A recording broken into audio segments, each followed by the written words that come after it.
Bom dia, sejam bem-vindas. Good morning.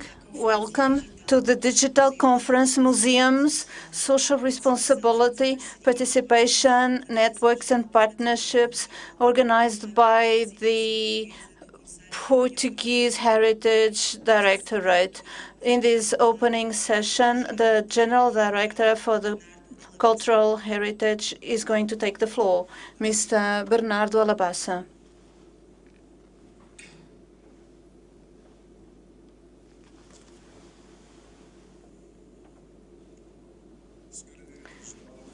The Director for Education, Culture and Sports, Mr. Cadefidu, the Minister of Culture, Graça Fonseca. It was the responsibility of our division to organize a conference that is the second initiative of a cycle of 3 conferences of the Council of the European Union, Germany, Portugal and Slovenia, about the reflection about the social responsibility of museums. In the organization of an online conference, the presentations, debates and interviews and roundtables that are part of this event will be centered in what will be one of the public priorities within this context of a cohesion and solidarity society, contributing to social and global Europe.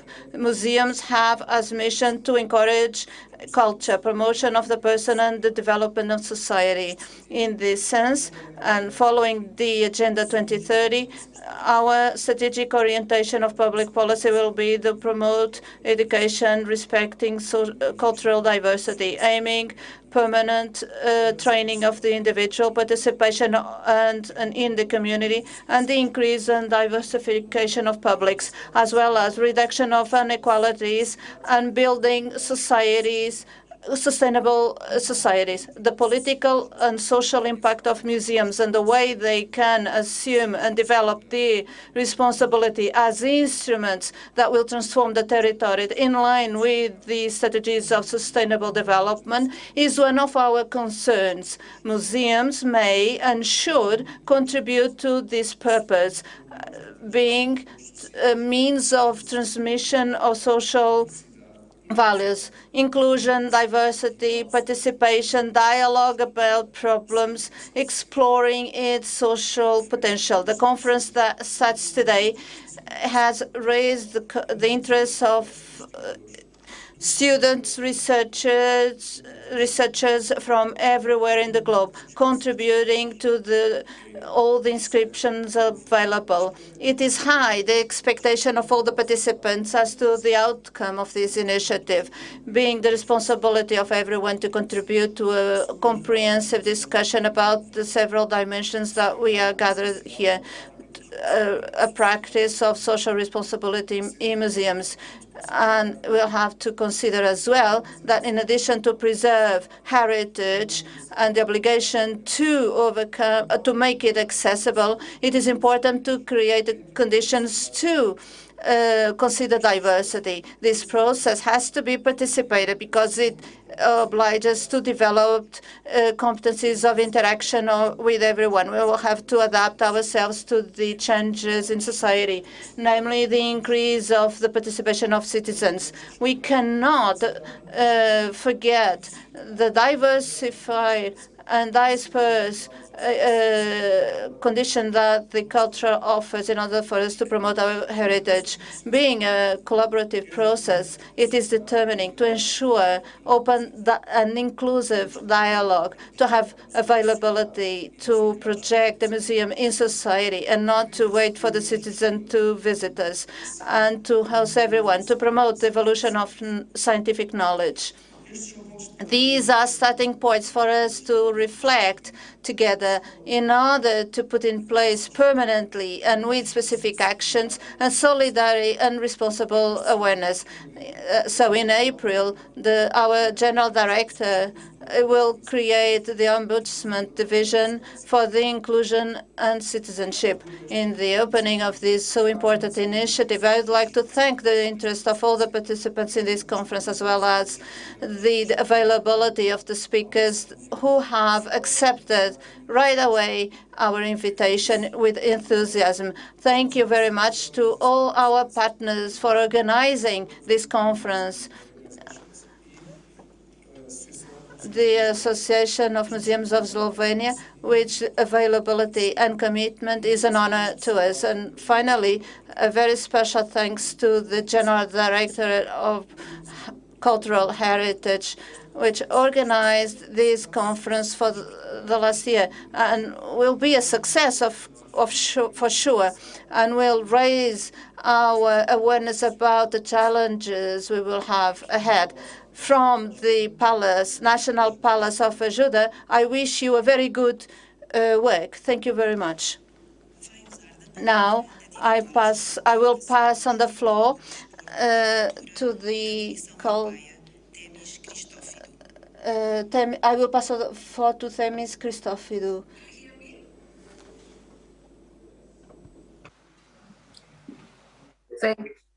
Thank you. Good morning, dear Minister, ladies and gentlemen. It is a great pleasure for me to be here today, and I would like to warmly thank the Minister and the Director General for Cultural Heritage of the Portuguese Ministry for Culture for inviting us all. Museums play a key role in society. They take tokens of our lived experience and help us interpret them together as a community in a new context. In so doing, they actively participate in that very community. They educate, entertain, inspire, and offer spaces for social interaction and reflection. Museums can concretely contribute to more inclusive and diverse societies because they take what we see as foreign or distant and they bring it closer to us. They also perform a more direct role, involving people from different backgrounds and inviting local communities in the development of museum programs and exhibitions. In this way, museums can facilitate intercultural dialogue and inclusion. This responsibility that museums embody has been especially evident during this pandemic. Over the last 12 months, museums did so much to bring culture and the arts into our homes. They helped us all cope and supported us as we struggled to adapt to difficult circumstances. Take the Danish Traphold Museum of Modern Art and Design with its exhibition Light Hope. It brought together almost 1,000 people from all over Denmark who crafted and sent hand-crocheted light bulbs to the museum. This exhibition celebrated hope, creativity, and togetherness in difficult situations. As people took part in this activity, they were living these values while sharing the fun of coming together to make something happen. Over 93% of museums reacted to the crisis by bringing culture right into the center of people's homes. They started digital tours and virtual exhibitions, opening up many wonderful digital galleries to visitors. And these activities are also reaching out to new audiences through social media. And yet, reflecting on the past year, it is undeniable that the culture sector suffered immensely. COVID forced over 70% of our cultural institutions to close their doors at some point of the crisis. And this, despite a great effort of adaptation with health measures taken up by museums. NEMO, the Network of European Museum Organizations, did a remarkable job sustaining a constant dialogue with the sector. For instance, they ensured the sharing of information about closures and reopenings of museums and conducted 2 surveys spreading insight and data across the European museum community. These surveys have clearly shown that museum digitalization programs have grown as a result of the pandemic. In the first few months of COVID-19 measures, 4 out of 5 bigger museums increased their digital capacity, and 2 out of 5 saw an increase in online visits. However, we must remember that digitalization has not been uniform, as small and medium-sized museums often lack the resources necessary to increase their digital offer. Ladies and gentlemen, I started by talking about how museums did not abandon their responsibility to their audience. As they go through these difficulties, we must not abandon them either. For these reasons, the European Union is committed to supporting the cultural heritage sector and museums in particular.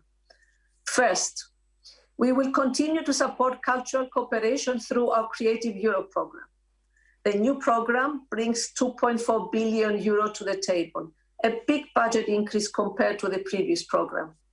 Moreover, for the first time ever, the program has a new sectorial approach addressing the specific needs of some key cultural and creative sectors, amongst them cultural heritage. Over the next few years, special types of action will be designed to cover the specific needs of the sector. And these resources will make a huge difference for museums. Just look at the previous Creative Europe project called Sharing a World of Inclusion, Creativity and Heritage, or with its short name, SWITCH. This project brought citizens together to reimagine the stories that ethnographic museums can tell with inclusive approaches to curation. Projects like these are real trailblazers in what museums can do to reach out to people and to address their specific needs, boosting shared understanding and bringing everyone together. Second, we are also bringing in funding from other sources. I could talk about Erasmus+, I could talk about cohesion funds, but I will take Horizon Europe as an example. The new Horizon Europe program for research includes a cluster dedicated to culture, creativity, and inclusive society. This should help Europe bring technology and culture together. In addition, the European Institute of Innovation and Technology is starting a knowledge and innovation community supporting the cultural and creative sectors. I expect our museums will take advantage from the links this new community will bring to the table. Third, COVID has made it clear that cultural institutions benefit from complementary sources of funding.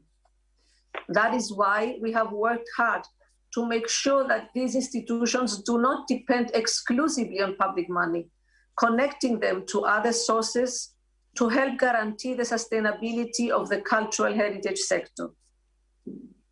Just last January, we organized a workshop dedicated to this topic. Member states and heritage stakeholders shared many examples of good practices regarding non-public funding instruments for cultural heritage. A very interesting example was the Polin Museum in Poland.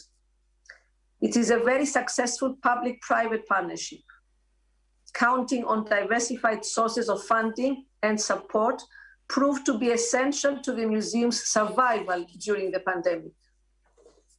These sources of support are here to stay. Ladies and gentlemen, you can count on our support, just as our citizens count on museums.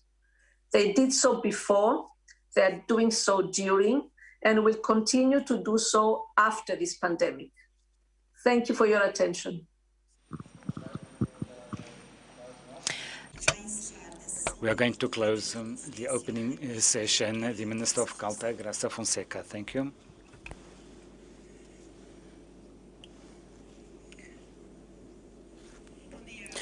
Good morning, everyone. Dear General Director of the European Commission, dear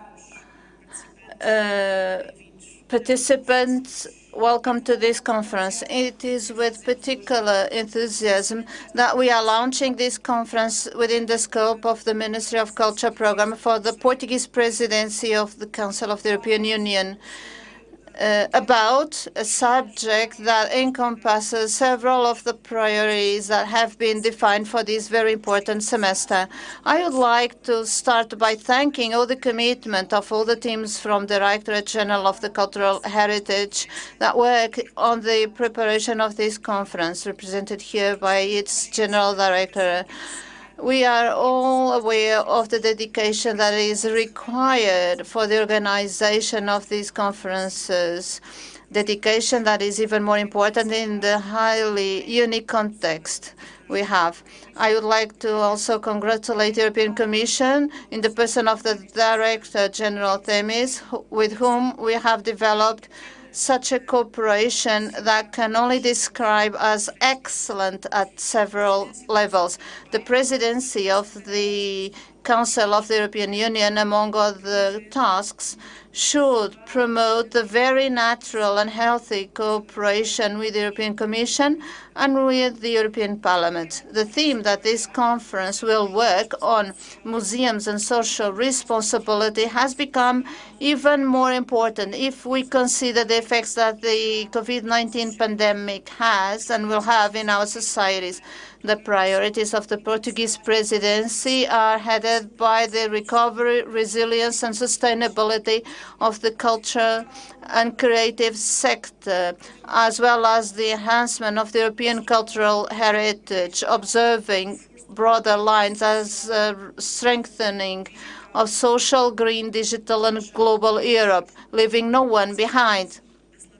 This crisis has accelerated trends and accentuated several challenges faced by our societies. We are thus witnessing a real moment of transition in Europe, which will also have an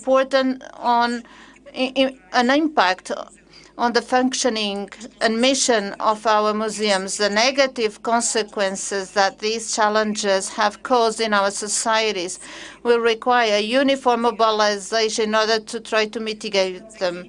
We are talking about all the resources we have at our disposal in an optimized way to stop the deepening of inequalities and counteract the lack of equal opportunities and circumstances, to strengthen the resilience of our democratic societies based on fundamental values to which we are constitutionally and through adhesion to a common project, but also of a greater appropriation by a sector and the cultural agents of the opportunities that the European Union offers, whether at the level of support through the programs Creative Europe, Horizon Europe, iPortunos, and others, be also by the opportunities that the full fundamental freedoms provide us. It is based on a shared orientation of safeguarding and promoting our cultural heritage that we will fight for the centrality of culture in the European recovery from this crisis. This also requires of what we are going to discuss during these 2 days. It is the role of a museum the same in the post-pandemic period.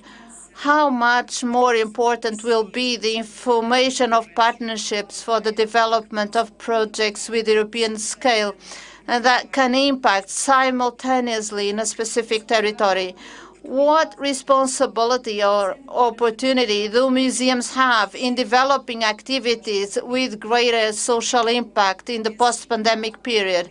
And at what extent is this impact assessed in the same way in the various territories and countries?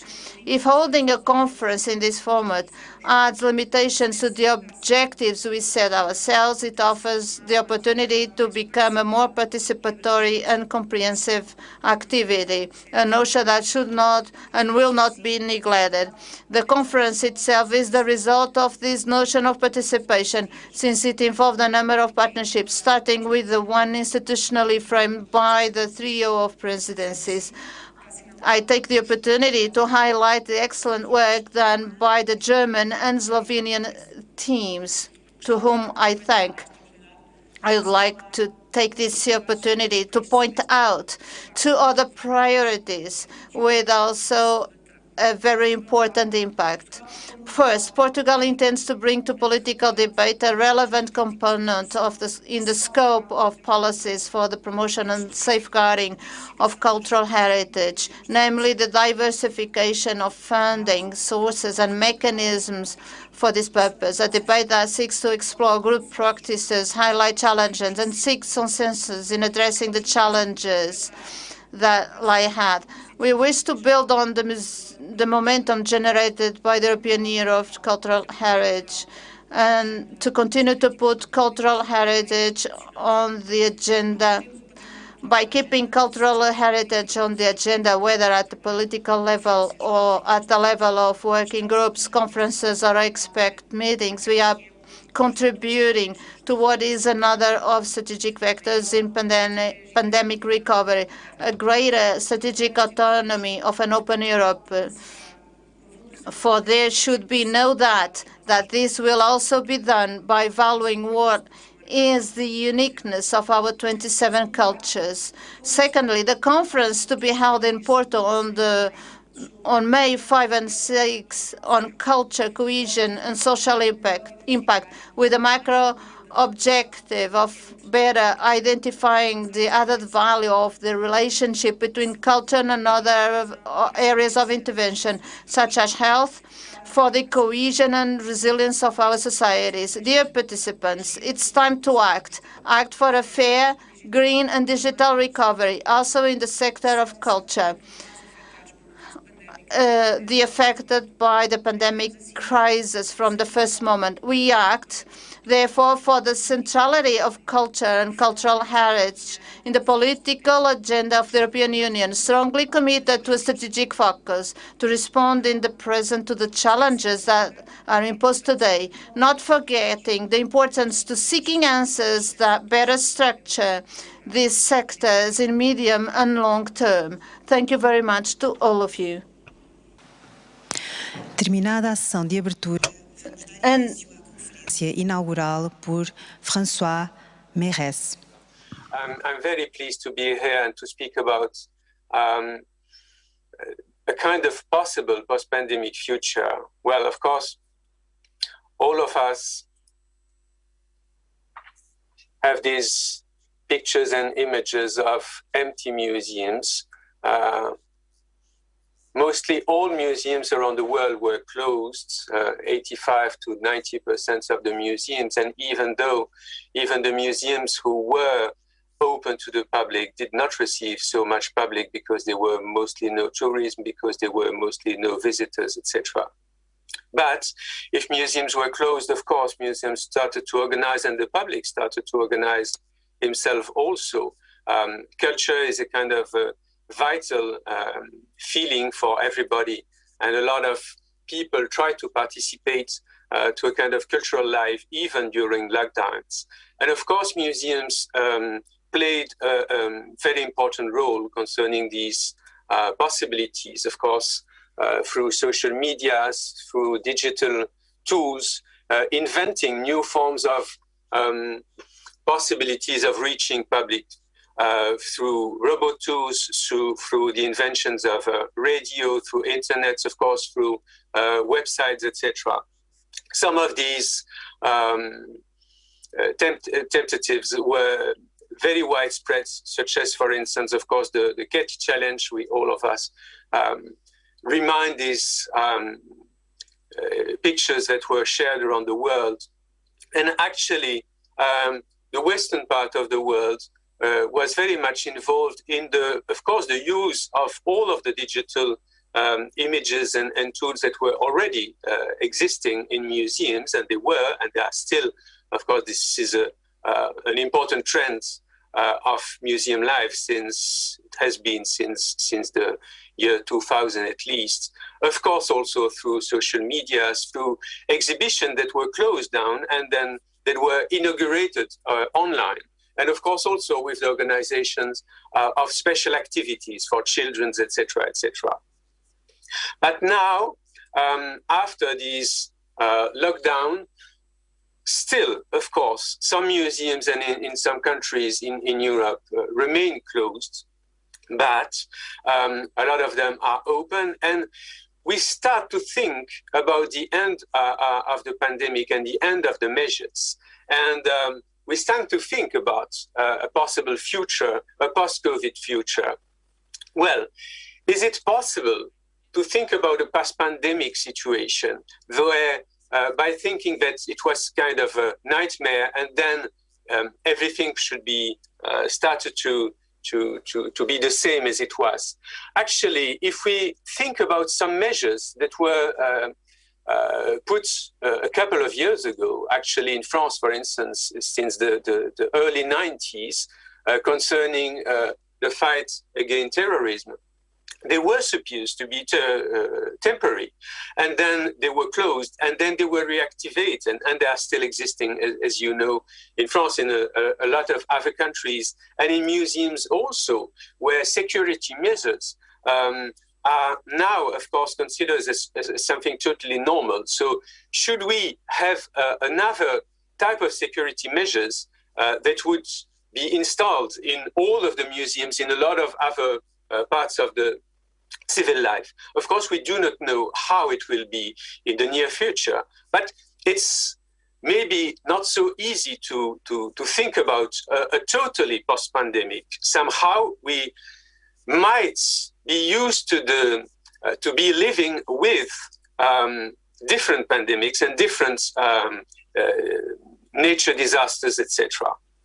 But definitely, the economic impact is one of the key findings that were discussed by professionals, by institutions, of course, by political powers, concerning, of course, the viability of museums.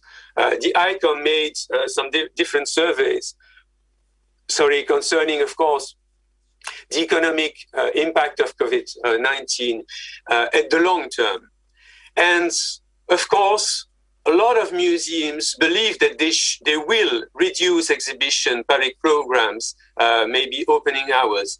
But most of them are very fine with the fact that museums would remain vital parts of the cultural life during the next years, and mostly no museums should close. However, of course, the closing of museums, the fact of not being able to reopen, is something that is a kind of threat for museum professionals, definitely, as well as, of course, the fact that if museums were close to the public, should the public will come back easily, or are they going to change their habits after the crisis? Well, this is more or less the same perception that was given by surveys organized by NEMO, the European Network of Museums. Mostly, more than 80% of museums professionals thought that, of course, museums would not close down, definitely. And, of course, all of them think about a lot of things that need to be changed. Of course, concerning the organization of the museum itself, more flexible work, the adaptation of work, of course, the digital services and the digital organization of the museum. It revealed to be so important, so vital for museums to be involved in the cultural life. And a lot of museum professionals have the feeling that, of course, after this, this trend should be reinforced. Of course, also the lack of financial support, the lack of budget because of the lack of visitors was a major threat, and the subsidies, the support given by the state or by the community appear as a major preoccupation in the conversation of museum professionals, etc. The future remains terribly difficult to apprehend. And it's very interesting to understand that actually after such a crisis as this one, the necessity to think about, to prepare the future, start to reveal as a major focus. It happened exactly the same after the crisis of the subprime crisis of 2008, and a lot of reports concerning the future after the crisis appeared. Report concerning what is called prevision and methods that were based on scenarios, on plausible scenarios. You know how it works with different scenarios that were invented and created through the study, the careful study of the different trends, economic trends, demographic trends, health trends, etc., and trying to provide some difficult, pessimistic scenarios, optimistic ones, medium ones, by thinking that, of course, the answer should be behind these different scenarios. And, of course, the activity concerning the creation of these different scenarios to prepare the future is started to emerge just during the crisis. First, concerning the crisis itself, the COVID, how would it end, etc. And then, of course, what would be the consequences? But also, of course, for what concerns the museums themselves. And for what concerns the museum themselves, the Center of the Future of Museums that was actually created in 2008, so just after the subprime crisis, played in the United States a very important role. And all of the reports that the Center produced each year are a very important tool and an interesting tool in order to understand how things could evolve for museums. And of course, the Trends Watch, which is the name of the report, 2021, was a very important one. The four scenarios that were invented somehow through, of course, the careful study of all of the different trends reflects, of course, all what happened during the crisis, during this terrible year of 2020 that spread around the world. Of course, one scenario with digital preoccupation and digital awakening being central is considered as, of course, one of the key importance for new ways of education and outreaching new types of publics, etc. It proved to be important, so well important for the pandemic, and of course, it will continue. Of course, also, there's very important ways of considering education, especially with the students, schools, and also in the universities, which was, of course, a trauma for all of the students to not to be able to attend the courses. So how could museums be involved in new ways of educating, in new ways of preparing a new relation with students, with pupils, etc.? How the pandemic is reshaping higher education was another scenario. And the two other ones were, of course, directly reflected by first, the economic crisis, who gets left behind. So who are the people who suffered the most during the crisis? And of course, all of the gender, social, racial inequalities. Of course, everybody had in mind the Black Lives Matter and all of the crisis that spread during the years 2020 that proved to be so important for the United States, but all around the world also. And it was also a possible scenario where all of these different possibilities were central, but of course, by having in mind that the future should be constrained by through these different scenarios.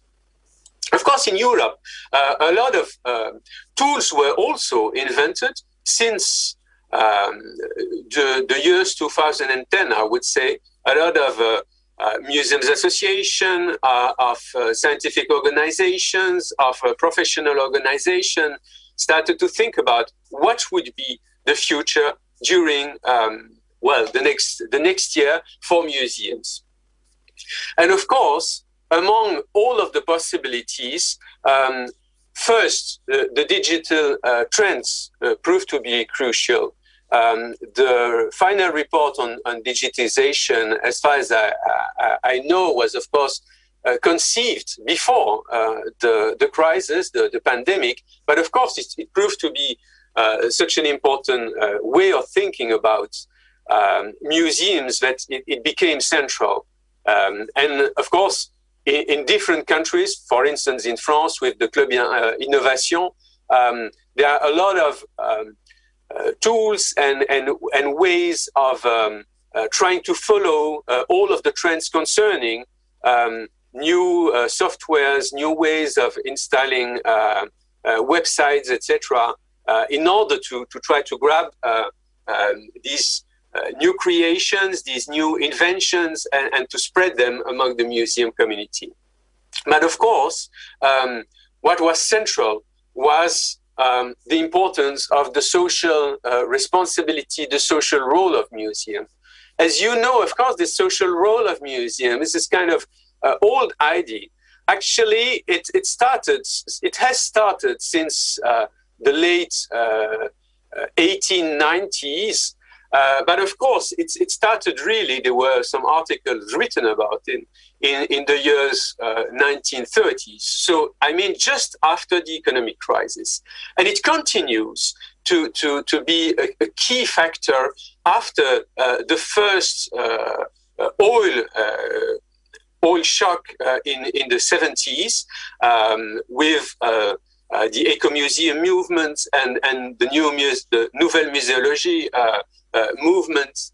And of course, after the crisis of 2008, it started again to emerge and to be considered as one of the most important roles that museums should focus on their social responsibility, on the social inclusion of different audiences, on accessibility, and not only physical accessibility, but also social, mental accessibility, etc. Of course, all of these goals are partly, well, or directly, I would say, included in the goals, the very ambitious goals that were presented by the United Nations concerning sustainable development for 2030. Within, of course, having in mind that sustainable development was a major goal that the whole world community should have in mind. And during the years 2005 to 2007, actually the European Union played a vital role also concerning these goals of the sustainable development. A lot of books and conferences were raised during the years 2005, 6, etc.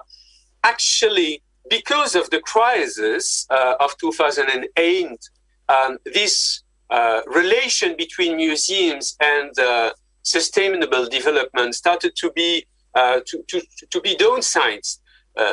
Preferably, I would say, in order to focus more directly on social inclusion and on the economic, the social role and the social economic role of museum.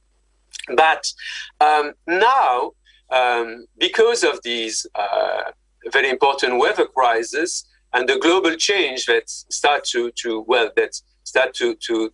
be really so important and become real for the whole community, isn't it time to think that these climate change should be the key focus of museum?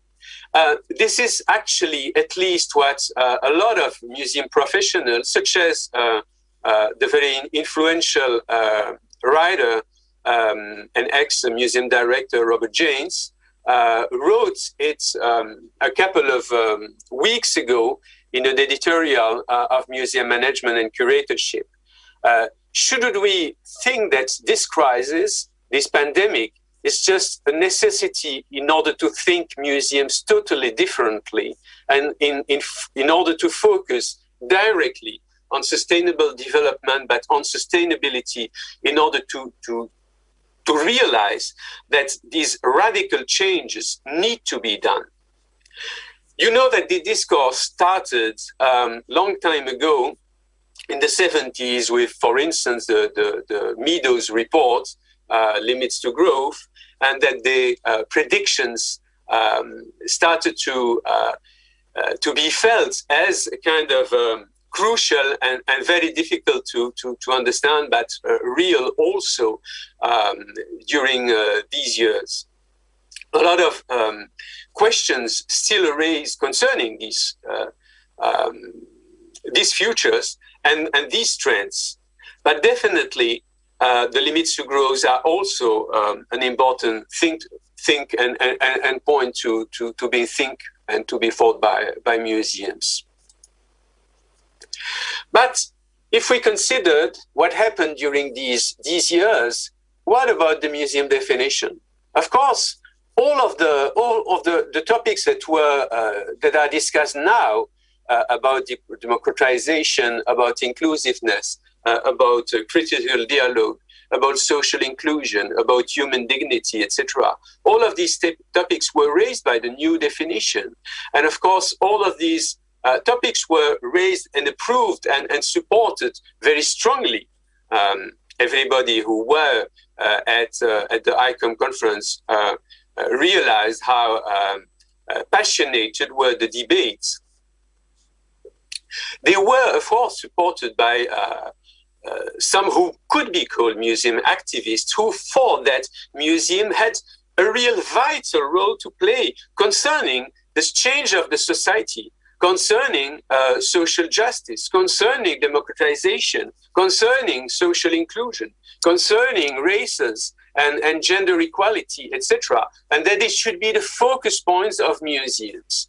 So what about this question? Actually, were they right somehow? Because as you know, the definition, the proposal was somehow rejected, and now we are in another process of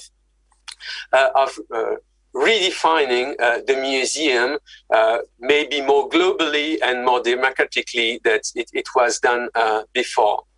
Well, I do not think, that they were right to do it in this way, because they tried to change radically the definition while speaking about values.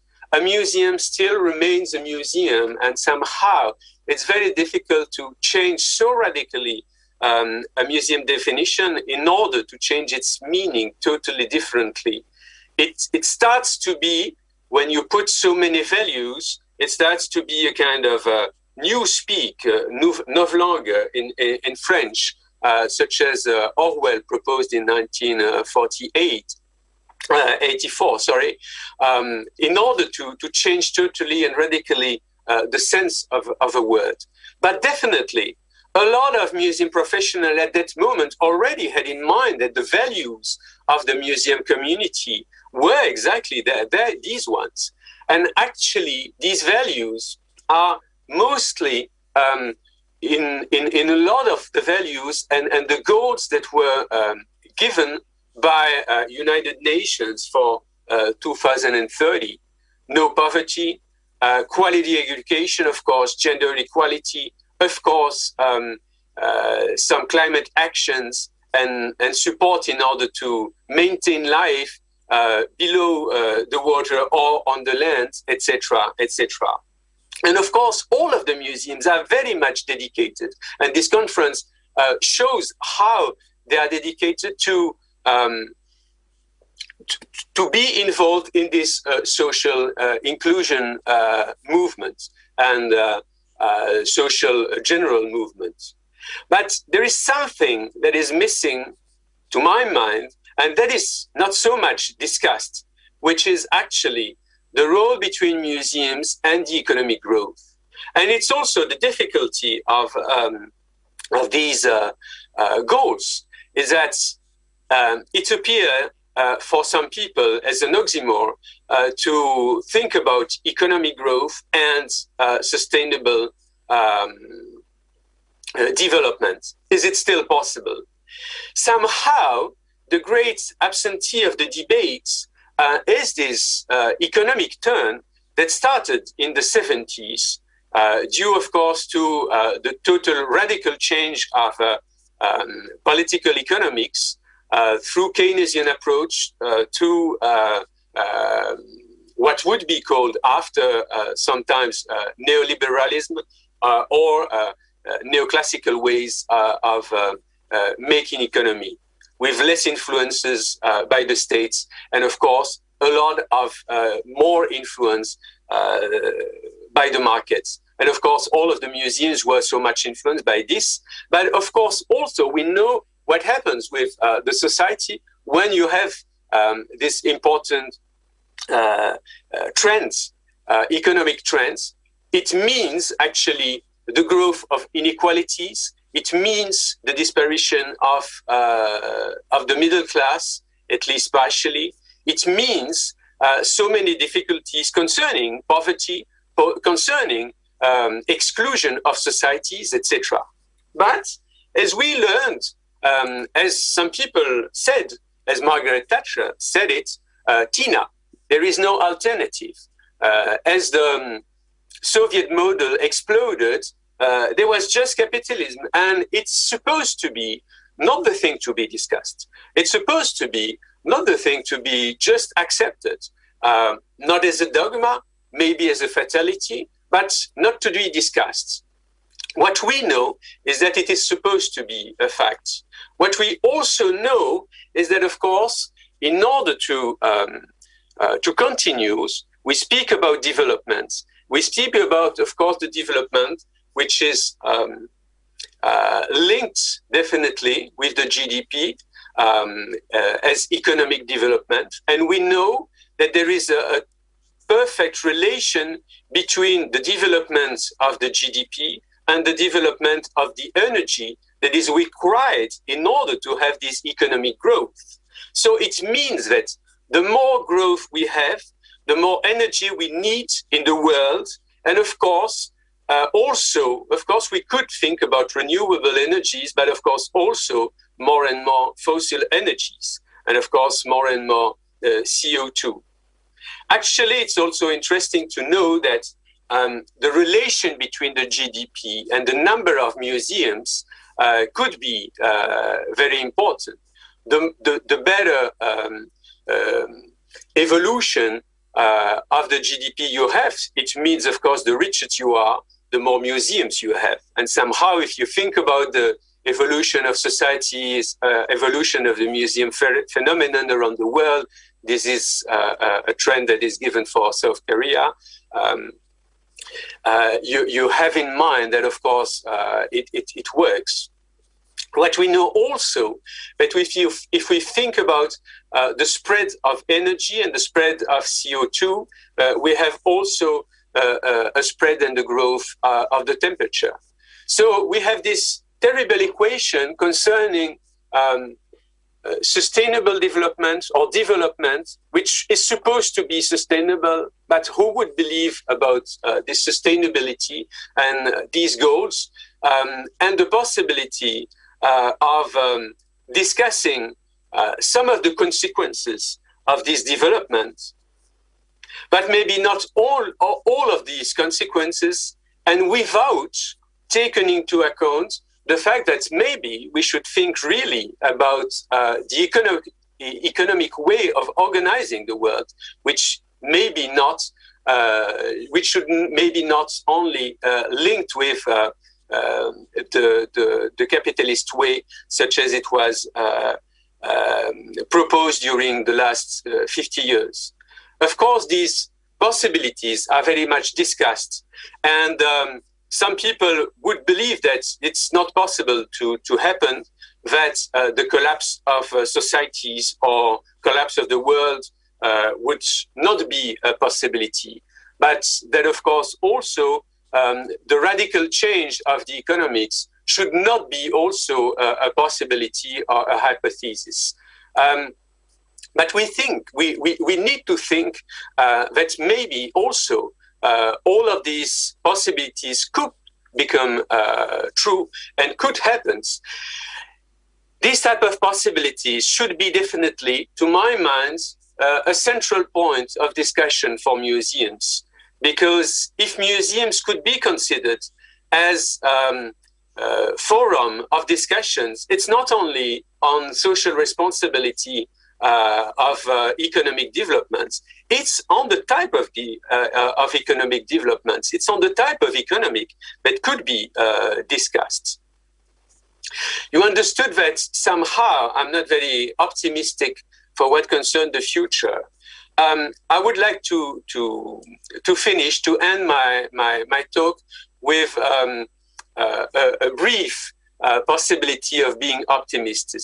I remember a discussion with the director of the National Museum of Natural History of a country, who ended the discussion by saying, actually, I'm very optimistic for life on Earth, he told me. But I do not mean that this life on Earth is linked with human beings. Well, at least for what concerns these human beings, these dinosaurs, the Titanic, etc., they have still a central place in our museums. At least I'm optimistic for what concerns the survival of the museum phenomenon as a whole, because I truly believe that human beings need to have a kind of institutional place in order to think about the past and to reflect and to think about the future. But it really depends on the type of future that we need to have. And it really depends about the way of thinking, about the type of discussion, about the type of topic we choose to discuss. Thank you for your attention.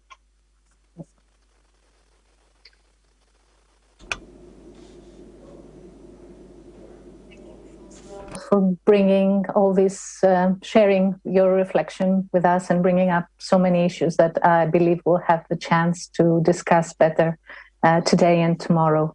My name is Maria Vlahu. I'll be the moderator for this session. I would like to thank the Directorate General for Cultural Heritage for bringing us together to discuss the social responsibility of museums. I would like to thank all of you for joining us.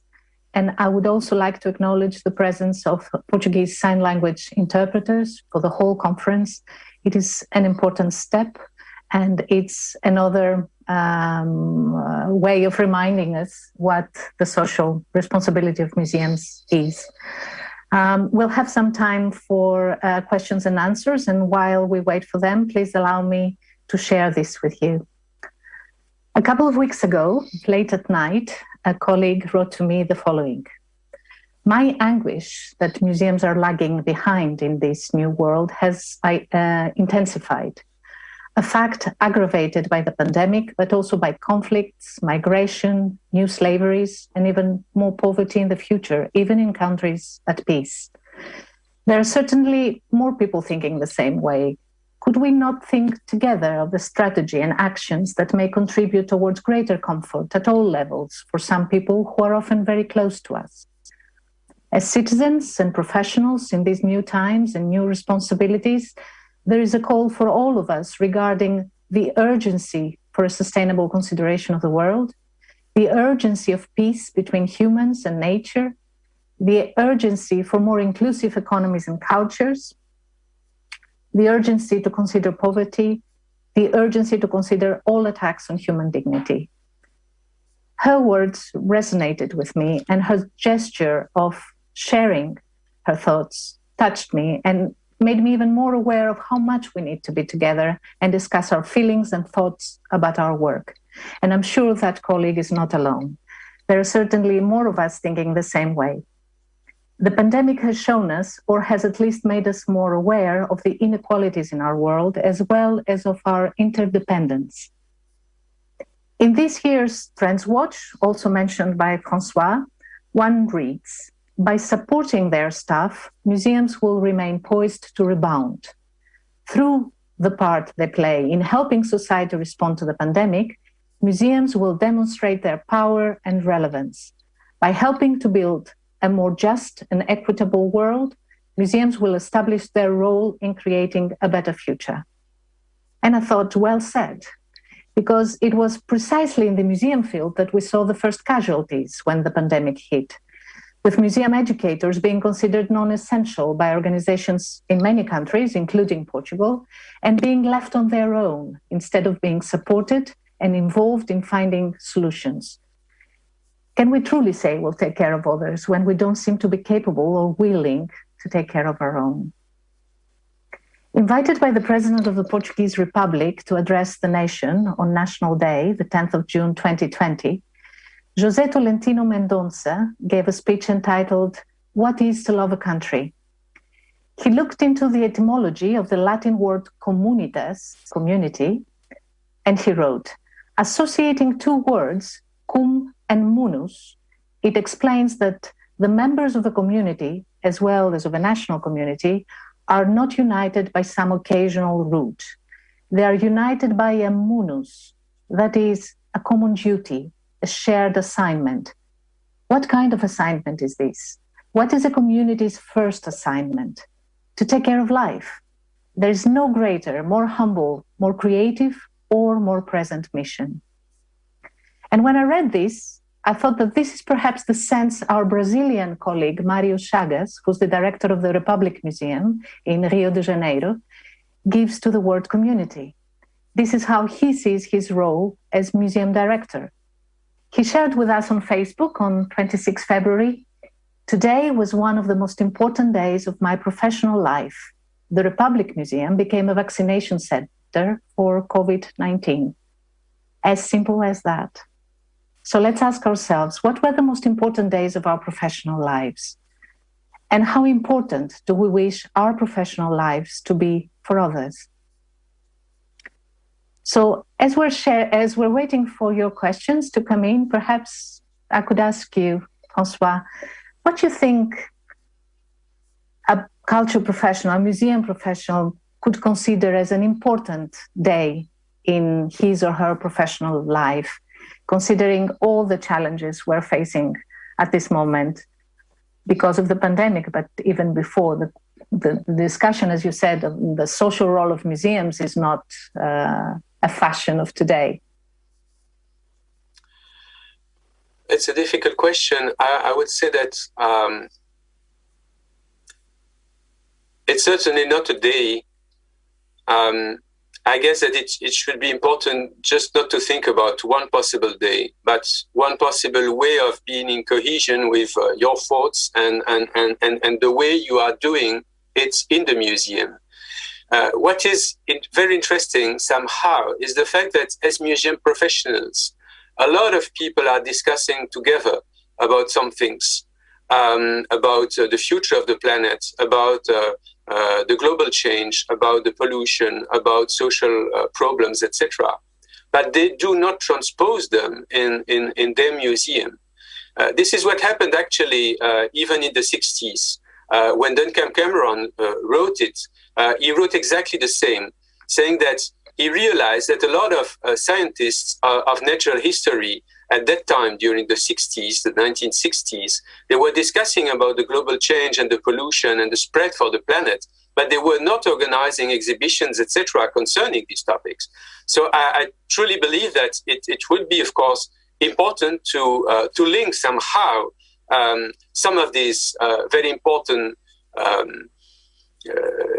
topics with the social life of the museum. And of course, what happened with Mário Chagas' museum is an interesting and beautiful moment. But I know also that Mário Chagas' action is much more important. And what is the most important, to my mind, is not only one day, it's just when you look after a couple of time, you think about the future, the past, and you say, okay, all of the things that I said, they are in cohesion with what I thought I had to make and to do, and not to have these kind of schizophrenic way of dealing with the museum activity. Yes, I believe what made Marius Chagas last month sound so coherent was that what he considered to be one of the most important days in his professional life, it was not a moment in time. It had very much to do with his whole action as museum director, and that's what made sense. What do you think is missing? This link you were talking about, I call it the big distance between theory and practice. What stops us from actually putting into practice, not from one day to the other, but we've been discussing certain issues for a long time. What stops us from actually tackling them through our work? Well, actually, I would say that it requires a lot of energy, because we know that it's very difficult as museum professional, it's very difficult to change things and to bring some changes through a kind of routine of classical exhibitions or classical way of dealing with the museums, etc. Because it's each time you are going to something that is the unknown, then of course it's more difficult. And a lot of museum professionals would prefer just to deal with the known, because it's much more, it's satisfying. Nobody would care. They could be well evaluated, and it's not risky. That's also a problem somehow. The problem, to my mind, is the fact that the future might be, and I would say it will be definitely, so frightening. And this is also what Robert James wrote. So frightening that we have an urgent need to reconsider the thing.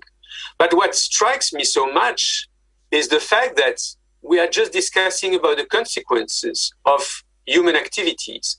We are not discussing about, I would say, the source, the real reason why these human activities became so mad. Somehow inequalities continue to spread, etc. And we are just considering this way of dealing with sustainable development. As a scientist, I would say that I do not believe at all with this sentence. It's a political, totally understandable sentence, but as a scientist, it's not possible to have development and sustainability somehow. It's also the same with the possibility of the limits for the museum and its collections, etc.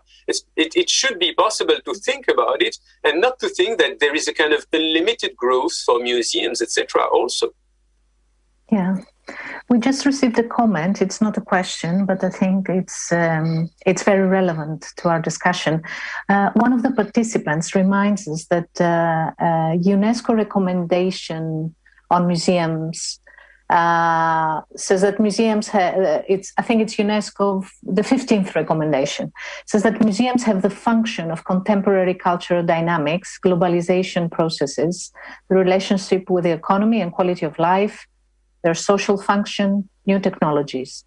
The current pandemic that hit the world in 2020, with effects that will prevail in the coming years and that irreversibly affects our societies and economics, has launched challenges to museums that are being ignored by public and cultural policies. Do you agree with that?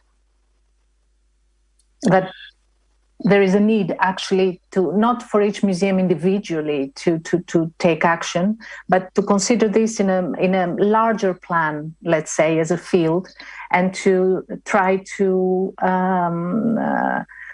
influence public and cultural policies. Of course. Well, I had the honor to be very narrowly associated to the recommendation of 2015 in the draft that was proposed by ICOM, because it was in connection with, in relation with ICOM that the UNESCO recommendation was proposed and voted. And of course, these trends were already very important at that moment, and most of the topics were, of course, already in the text. But definitely, there is a necessity not to think about about these topics from an individual point of view, but from a global point of view. And definitely the networks, all of the different networks, the national ones, the international ones such as NEMO, and of course ICOM, and of course the political ones are so important. Actually, as I quoted Margaret Thatcher, I know that I also could quote one of the very famous sentence that she said, which is, there is no such thing as society.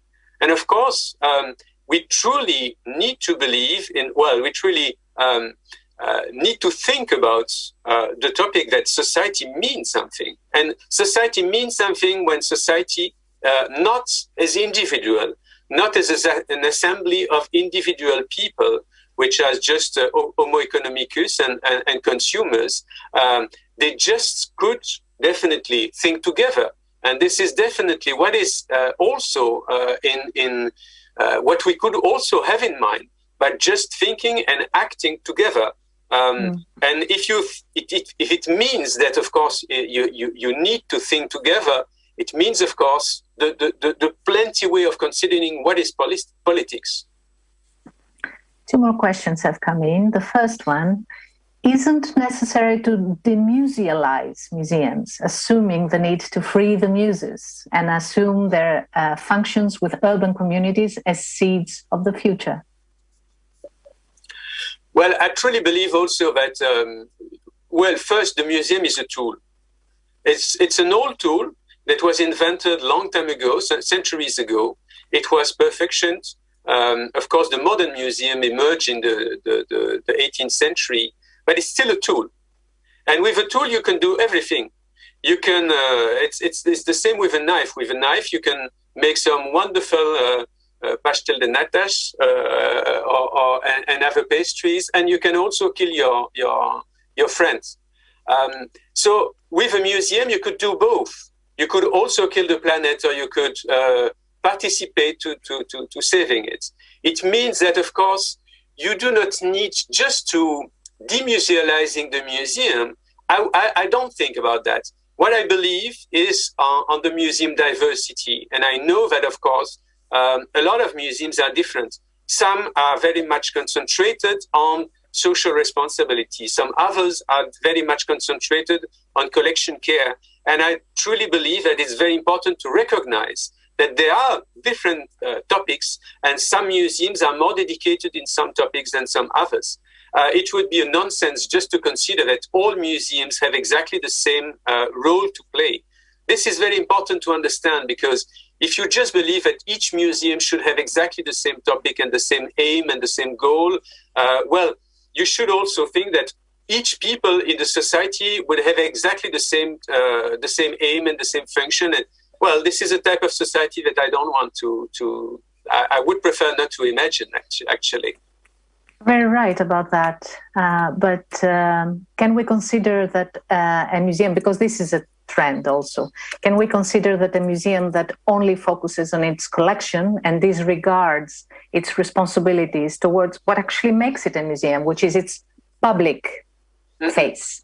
Can we actually say that it fulfills whatever is its mission? Because I agree with you, not all museums have the same mission, because not all museums are the same. But can we choose what we do if we want to be a museum and not, let's say, an investigation center, a research center, but a museum? Can we actually choose and say, I do this, but I don't do that? I'm regarding our main functions, not specific goals. Yeah. Well, it really depends on who owns the museum somehow, actually. It does not mean, of course, if you are just an independent museum professional and you organize and you finance your own museum, you do what you want somehow. If you are linked, or if you are subsidized by some mecenas or some, of course, public sector, then it depends on the policy of the public sector. But what happens for libraries, for instance, is the fact that it's purely recognized by a lot of policies, cultural policies, that there are some libraries for conservation, and there are a lot of libraries that are supposed to be third places in order just to act for literacy and possibility of dealing with people, etc.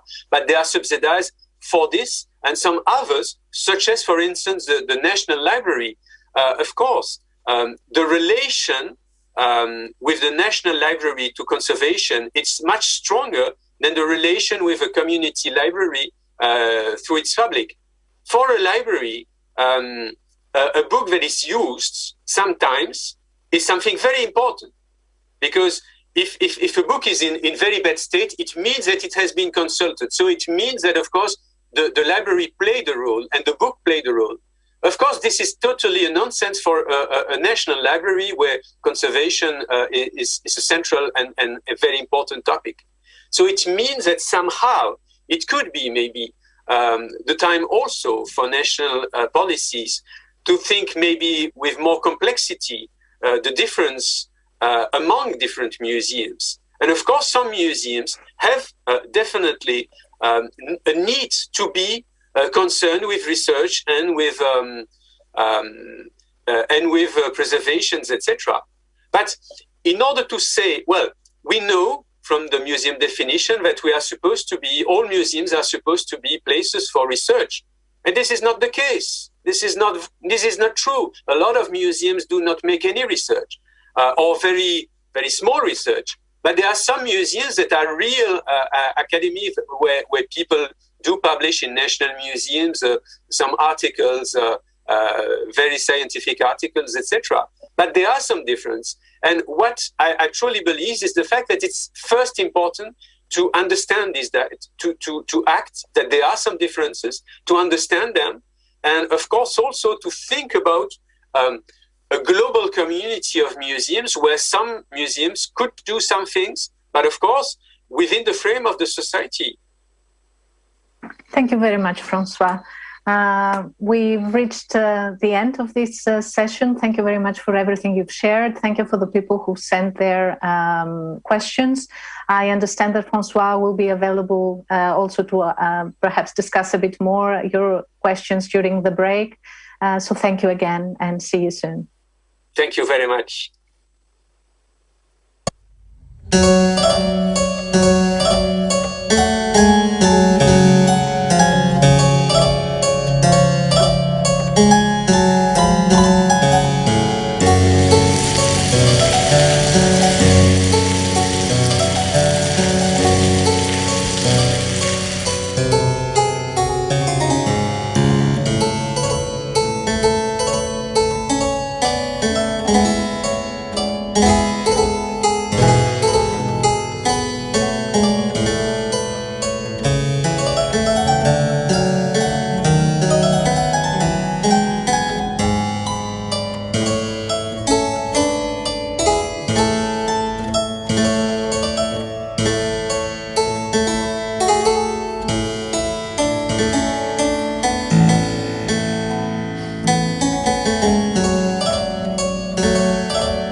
Bom dia. Começo por saudar todos os participantes e agradecer. Good morning. Thank you for your interest in this initiative. I would like to thank François Mahes for the opening conference and for the clues he has left for debate. With our Portuguese presidency, we conclude our second chapter of the second cycle with the Association of Germany of Museums, the Director General of Museums of Portugal, and all the other entities. Thank you, all the partners, for the involvement in this collaborative project, which we started to design before the pandemic we have lived over the last year. Naturally, our objectives and formats were adapted to the current situation. It is a pleasure to share this virtual table with you again and to continue the project started in Germany in September 2020. Without further ado, I give you the floor, David, to frame the general theme of the three conferences. Thank you. Thank you very much, Clara. Thank you from Germany for the invitation and for the organization of this conference. Let's give me first a general word about the social role of museums. Museums are integral to our quality of life. They communicate with all generations and serve society as a whole. They strengthen our social fabric and serve as places for meeting and dialogue for different cultures, as well as offering opportunities for individual growth. This being said, we think that museums are not fully acknowledged as and supported in their role as social agent.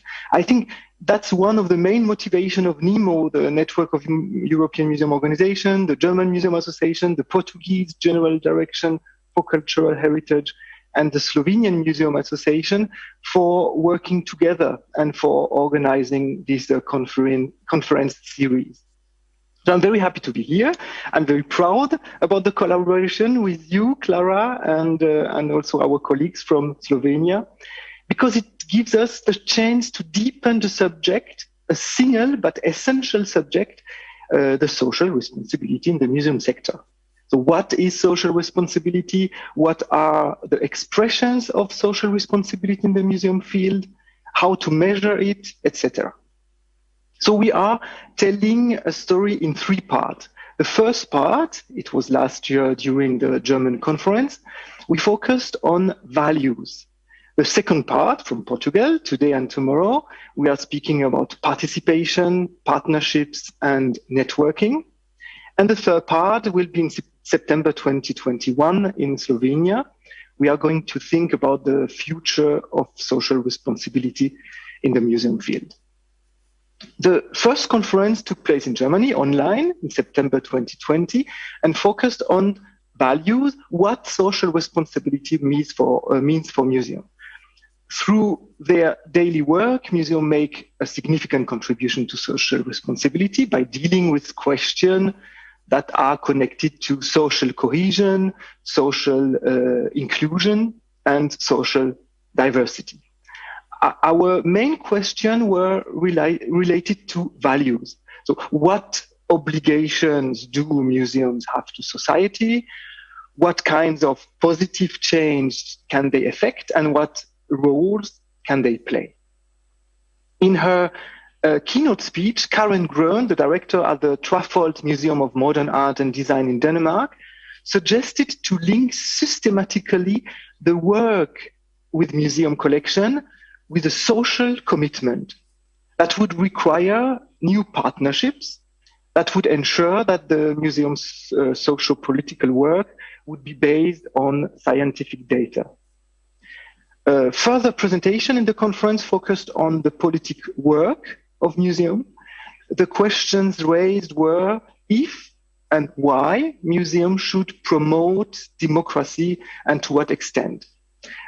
Kimmo Leve, Secretary General of the Finnish Museum Association, spoke about the current and growing crisis of democracy and of political structures. In his point of view, museums can become advocates of democracy and contribute to build trust, to prevent social and economic inequality, to increase participation, and to raise the level of education. So we are much more optimistic than Professor Meres before. The panel discussion then, as the third part of our discussion, dealt with the question of how museums could meet the demands of different social groups in the context of community involvement and empowerment. Sarah Briganti, the Deputy Commissioner of the Portuguese National Arts Plan, summed up the panel's recommendation when she proposed that museums should ask their community following simple questions: how can we help? I like that. The social commitment, political work, and community involvement were the main subject of the German conference, and they all raised the need of collaboration. So I think that the Portuguese conference is a perfect place to take time and think about the different form of participation, partnership, and networking. And I'm looking forward, like you, dear participants, to discover the rest of the program. Obrigada, David. Thank you, David. Now, I would like to introduce the main guidelines and themes and objectives for the works of these 2 days. If the Conference of Germany, as you said, aimed to answer issues related to values which are at the core of the museums, the Portuguese Conference will lead with 2 main issues regarding the relation between museums and social responsibility, how to do it and how to assess what we do. To help answer these questions, 3 aggregating themes have been elected: participation, networks, and partnerships. Today's morning is dedicated to exploring and sharing experiences and forms of participation, namely in the programmatic construction of museums, mediation, access, and policies, not forgetting the concerns for social justice and cultural rights. The afternoon will focus networks and partnerships. It begins with questioning the concept of cultural democracy to then move on to the presentation and discussion of different networks and partnerships at local and global scale. Terms like resilience, diversity, openness, and negotiation will be heard and debated. The day will end with a roundtable on museum networks in Portugal on a national and local scale. About 3 months after the presentation of the report of the Museums in the Future Project Group, a government initiative which presents proposals for the next 10 years, and particularly for the renewal of the Portuguese Museum Network. You can have access to this report and the executive summary in English on the files featured on the conference platform. In this meeting, we wanted to give special focus to the approach of the social impact of museums, dedicated to this theme tomorrow's morning, in the belief that there is a need for new metrics and indicators to evaluate cultural institutions. It will be an intense program that will bring tomorrow academics from various disciplinary areas and museologists in a kind of puzzle in which different theoretical fields, visions, and practices will be in confrontation to help envision new evaluation models. Finally, a common goal to all 3 conferences, and on that we take as central to the Portuguese meeting, is the will that our debates and reflections feed the construction of public policies for museums at national and European levels, policies that support, encourage the fulfillment of the social responsibility of museums in a holistic and articulated perspective that looks at the impact of museums in different areas of society as a whole, contributing to the well-being education, economy, health, solidarity, and social justice. By coincidence, in Portugal, these perspectives are contemplated and motivate proposals of the recent report Museums in the Future already mentioned. I wish you a very good work and that the presentation and discussions will help to deepen the relationship between museums and social responsibility. Finally, I suggest that you explore the conference platform, take advantage of the networking potential to participate in the debates and use the Meet the Speakers feature where you can ask individual questions to the speakers during the breaks. Thank you very much. Good morning, everyone, and welcome to our first panel in this conference. This panel today is called Museums, Social Responsibility and Participation. And we will be hearing from the experiences of 4 very different types of museums. I'm quite looking forward to hearing about new perspectives and new methods of working participatory models. And even though our 4 participants in this panel are representatives of national museums, they do have different management models and funding models and different ways of articulating their relationship with the community, with their communities. And so from a personal level, I'm really, really happy that I was invited to moderate this particular panel. We're going to start first with Teresa Albino, who is the coordinator of the National Museum of Resistance and Freedom, the Fortress of Peniche, since 2019. She's also the head of the Division of Immovable, Movable, and Intangible Heritage of the Directorate General for Cultural Heritage since 2020. Teresa Albino has a degree in cultural anthropology and a master's in intercultural relations. She began her professional career at the National Museum of Ethnology between 1989 and 2005. From 2005 to 2013, she moved to the Institute for Tropical Scientific Research. At the Directorate General for Cultural Heritage in Portugal, she has worked in the areas of museum accreditation, intangible heritage, and exhibition production. She is a member of the Executive Committee of the Peniche Museum since 2018 and coordinates the research projects collecting testimonies and places of Peniche, solidarity, repression, and resistance.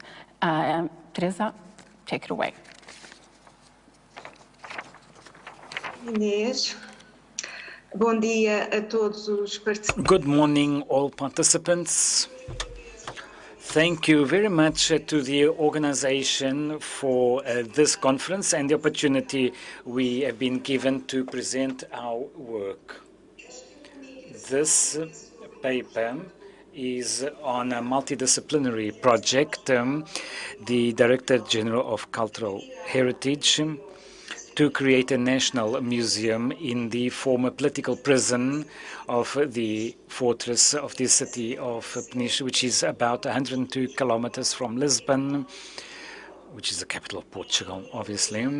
In April 2017, the Portuguese government approved a recovery plan of this fortress built in the 17th century and classified as national monument to set up inside it the National Museum of Resistance and Freedom to perpetuate the memory of this prism of the fascist dictatorship that dominated Portugal since 1928 up to the April 1974 revolution. And also as a space to promote human rights, civil responsibility, and the ideals of democracy. We wanted to position Portugal in the international route of monuments and museums that celebrate human rights. In such disturbed times, the so-called detention for that conquest is almost an ethical imperative, which is surely a question of global citizenship. A cultural heritage, material and immaterial as well, which is still recent, which poses several challenges, but which will allow the Portuguese, and especially the younger generations, to have a direct contact, pedagogically guided with those realities and memories. It will also be a source of knowledge and reflection on humanistic values, which, being matricial, will be easily perishable to the cycles of history and give all visitors, national and foreigners, a reflection on totalitarian regimes like the fascist regime, which was in force in several South European countries during the 20th century. We are standing before a memory of repression which is very long and marking for the Portuguese people. A loss of 30,000 Portuguese, men and women, many of them tortured for saying what they thought and for fighting for freedom. A sensitive memory which generates a lot of inner conflicts in the main victims, simultaneously wishing to record moments of their stories, very often unknown from the closer relatives, and transform that trauma into resilience, but also wanting to forget in order not to suffer. The prison blocks in the fortress were built in the beginning of the 60s, and with this building process being in degradation because of its lack of functionality, and all the defensive complex, like the walls, need works of consolidation and urgent recovery. How do we preserve and disseminate that painful and sensitive past, and for many Portuguese to expose that heritage in the fortress?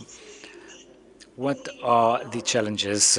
Dialogue as a tool to establish a commitment was the only possible way to reach these political goals and social ones as well that we wish to reach. In other words, to let this story be known of this prison monument, to honor the memory of those who suffered in political prisons, and potentiate the contemporary importance that this cultural heritage has. The process of mediation underway, carried out by the Director General of Cultural Heritage, aims to give voice to all partners on the future of the museum.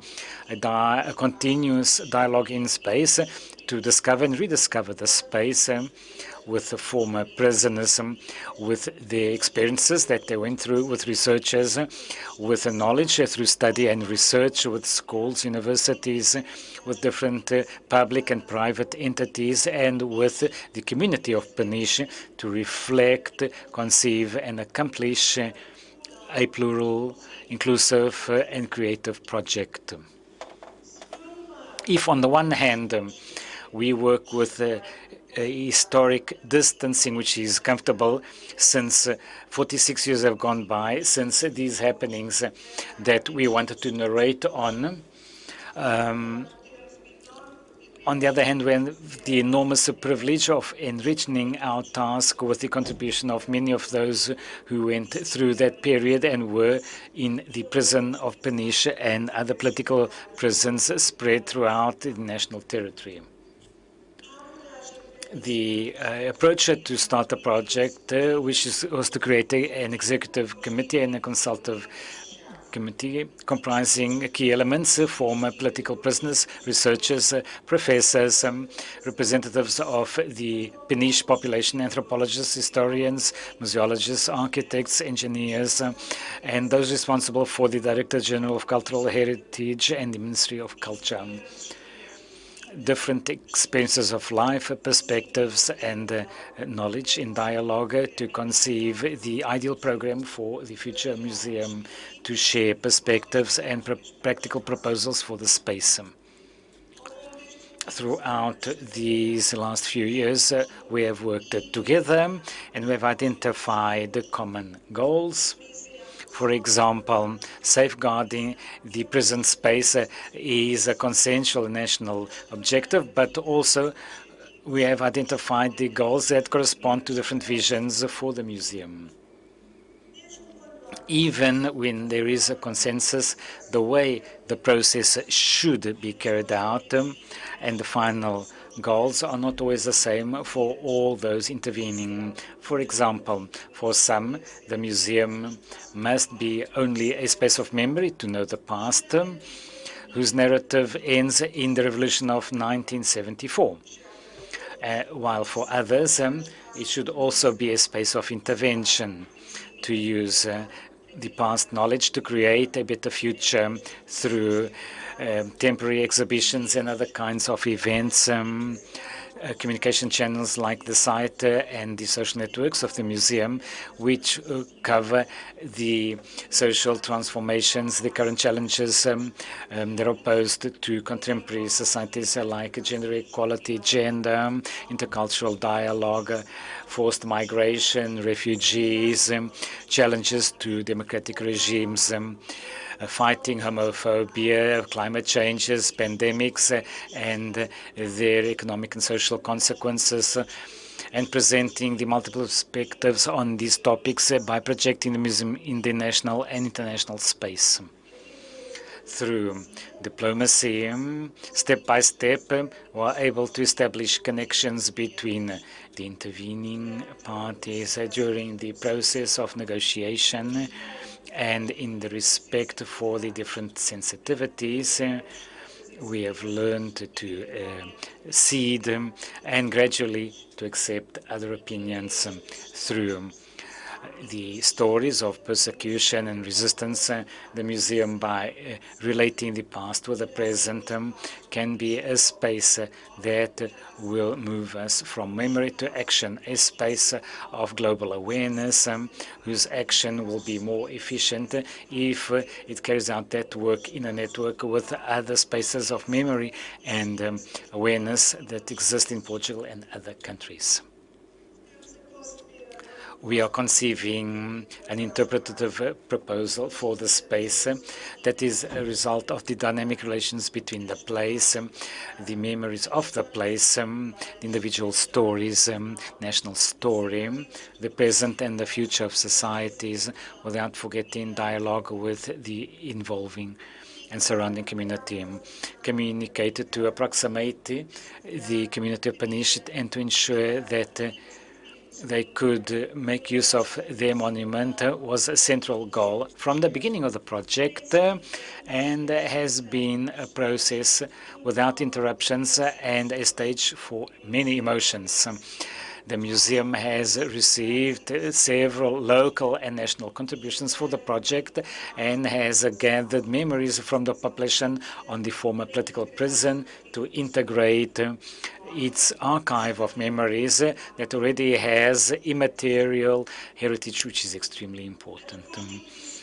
The reconstitution of the prison's daily life will be present in the new museum, speaking for itself, to disturb and awaken emotions. That is what connects the life of the political prisoners in that space, connecting to those who visit the museum and who should feel and reflect beyond the visit.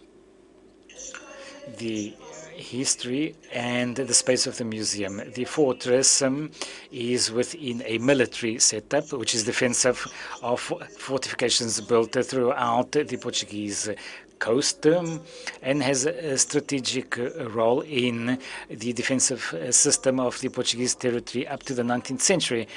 It is set practically at sea in a peninsula that in times was an island. That isolation and the difficult conditions inherent to its location and beaten by the wind and the sea was for the fascist regime something with the ideal conditions for a political prison of high security. Up to the decade of 80, the insular Vieth was connected to the remaining territory with one only road which through the dictatorship was controlled through the political police of the state defense.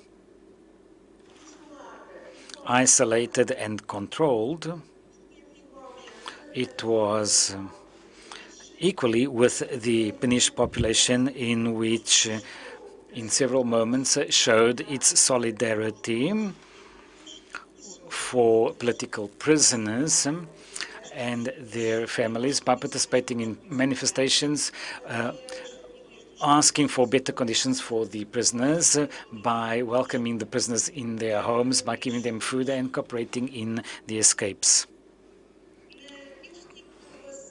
In this kind of relationship, by establishing a local community is a unique situation. But due to the influence that the political prison had on the actual population of Peniche by conditioning its daily activity, we have some people who would prefer to forget that painful past, while others think it is very important to highlight that memory of the city and the country. After the freeing of the political prisoners in the fortress in 1974, following the April 74 revolution, or the Carnation Revolution, the fortress of Peniche was immediately reivindicated by the city's inhabitants as a space that could be visited and used by its inhabitants. In 1999, because of the financial difficulties of preservation and maintenance of this space, the municipality of Peniche decided to set up a hotel in the fortress, and they ordered an architectural project. That decision would imply changes in the former prison blocks, is subject to very strong local and national contest organized by many citizens, civic movements, and political forces from the left. The controversy reached its height in 2016 when the government announced the Revive program developed by the Ministries of Culture, Economy and Finances, which included the Peniche Fortress in a set of 30 buildings to be given to private investors. But the growing manifestation would contribute to a very important decision. Let me ask you to conclude your presentation, please.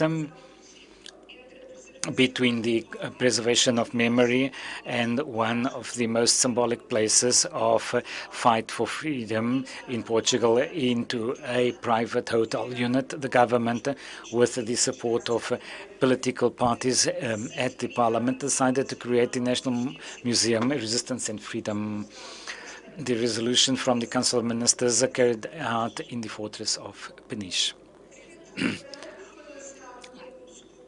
We launched a public tender of architecture, and the final choice was the project of AR4 office. I'm going to interrupt you. You have 5 more minutes. This has not started. We hope that this will start soon. But in 2019, there were recovery works in a part of the walls of the sea and the external facades of the prison blocks and the chapel. Through the museum site set up in 2019, we can follow the development of the project and access some articles which are a result of the investigation underway. We foresee the National Museum Resistance and Freedom be concluded in 2022. The reopening of the fortress. The Peniche Fortress reopened to the public on the 25th of April of 2019. This was a profoundly symbolic act to mark the opening to the public of a museological project which is underway that has challenged the Director General of Cultural Heritage in multiple enthusiastic fronts taken on by the multidisciplinary team. We inaugurated in this first moment the exhibition to have a free thinking and memorial of a tribute to political prisoners, a result of a deep research work developed by the setting up a commission that will continue and be consolidated in 2022. In the exhibition, saving important moments of Portuguese history through documents, photos, and objects that will be part of the archive of the future museum. We also have film records with testimony of political prisoners and their families, and the nucleus with the history of the fortress from the 16th century up to today's day and age. A memorial set up at the entrance of the fortress has engraved all the names of 2,510 political prisoners that had gone through the political prison of Peninsula throughout 48 years of fascist repression. We created an educational service that has visits with basic and interpretation visits and activities within education for citizenship. In a geographic context, the future museum has a potential to consolidate the growing tourist attraction and attractiveness of the city that was once an isolated fishing village. The beaches, surf, and the natural reservation of Berlengas attract more and more visitors to Peniche. The fortress as a space of memory and symbol of national identity is nowadays within this privileged set and is a factor of a lot of weight to capture a lot of tourist attraction that are decisive for the creation of new local dynamics. Thank you very much for your attention. You certainly have your work cut out for you. We are now moving to Germany. We're going to speak with Johannes Vogel, who is the Director General of the Museum für Naturkunde Berlin and Professor for Biodiversity and Public Science at the Humboldt-Universität zu Berlin. He is the President of the European Citizen Science Association and advises the EU Commission and the German federal government. His interests are democracy and innovation, the role of museums in science and society, public engagement with science, open science, science policy, and nature. He received his doctorate in genetics from the University of Cambridge and subsequently worked at the Natural History Museum in London. And I, for one, am very excited about what you're about to tell us. Hello. Thank you very much for the kind introduction. Can you all hear me? Okay.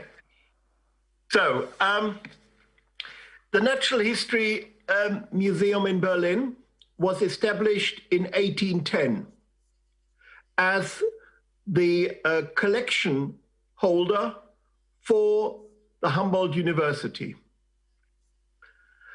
And it then, with the growth of Germany, became the National Natural History Museum,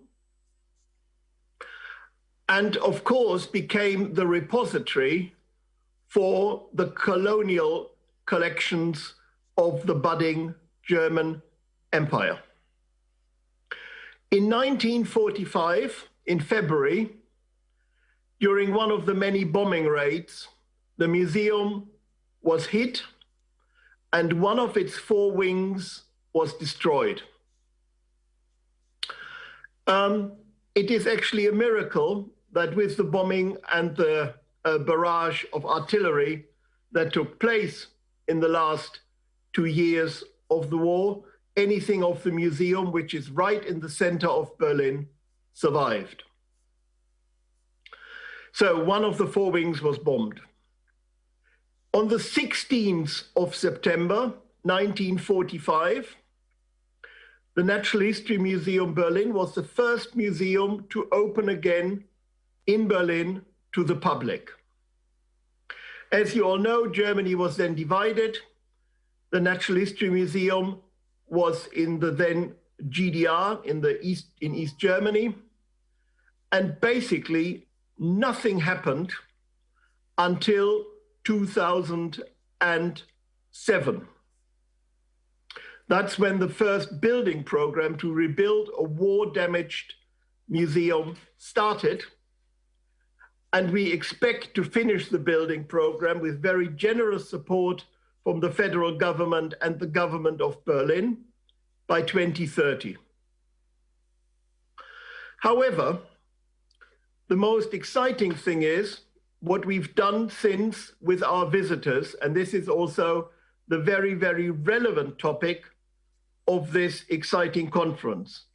I'm really, really pleased to have been able to listen to Francois at the opening lecture this morning, who really laid out the challenges that museums face and also the opportunities we have, but we very often miss.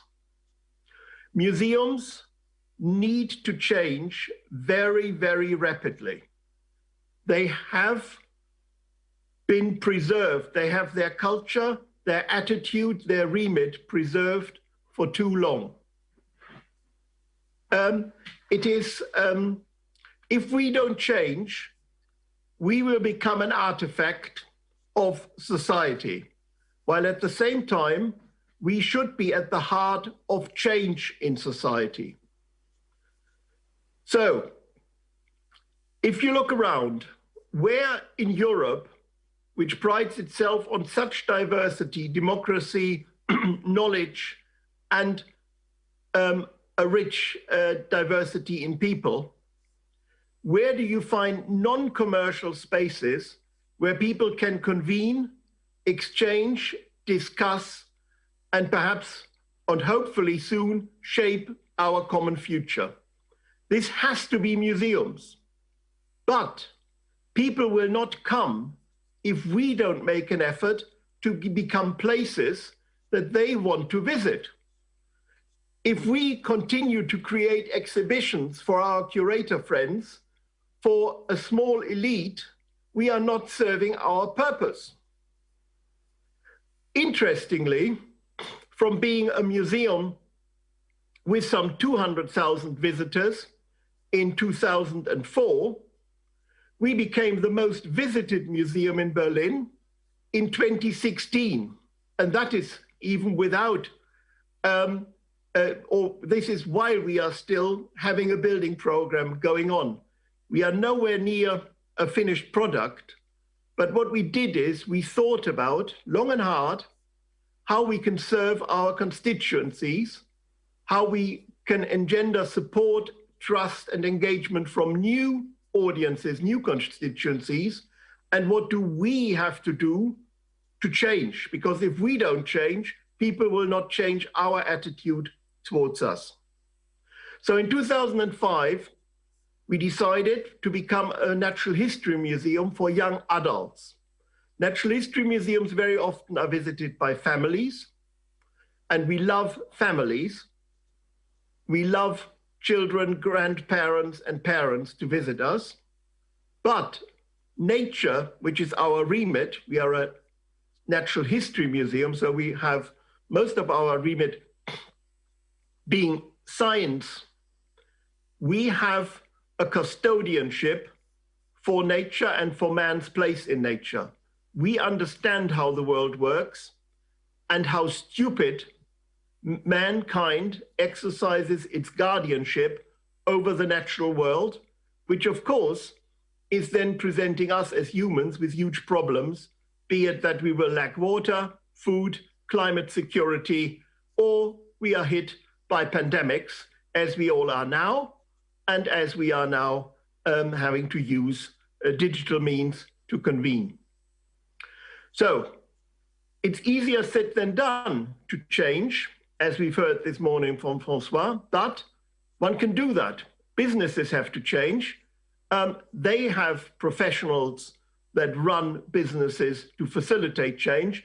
Museums don't want to change, so they probably don't hire professionals to help them to change, and then they wonder why they are stuck in the mud. Anyway, so saying you want to be an adult natural history museum does not mean that you automatically become one.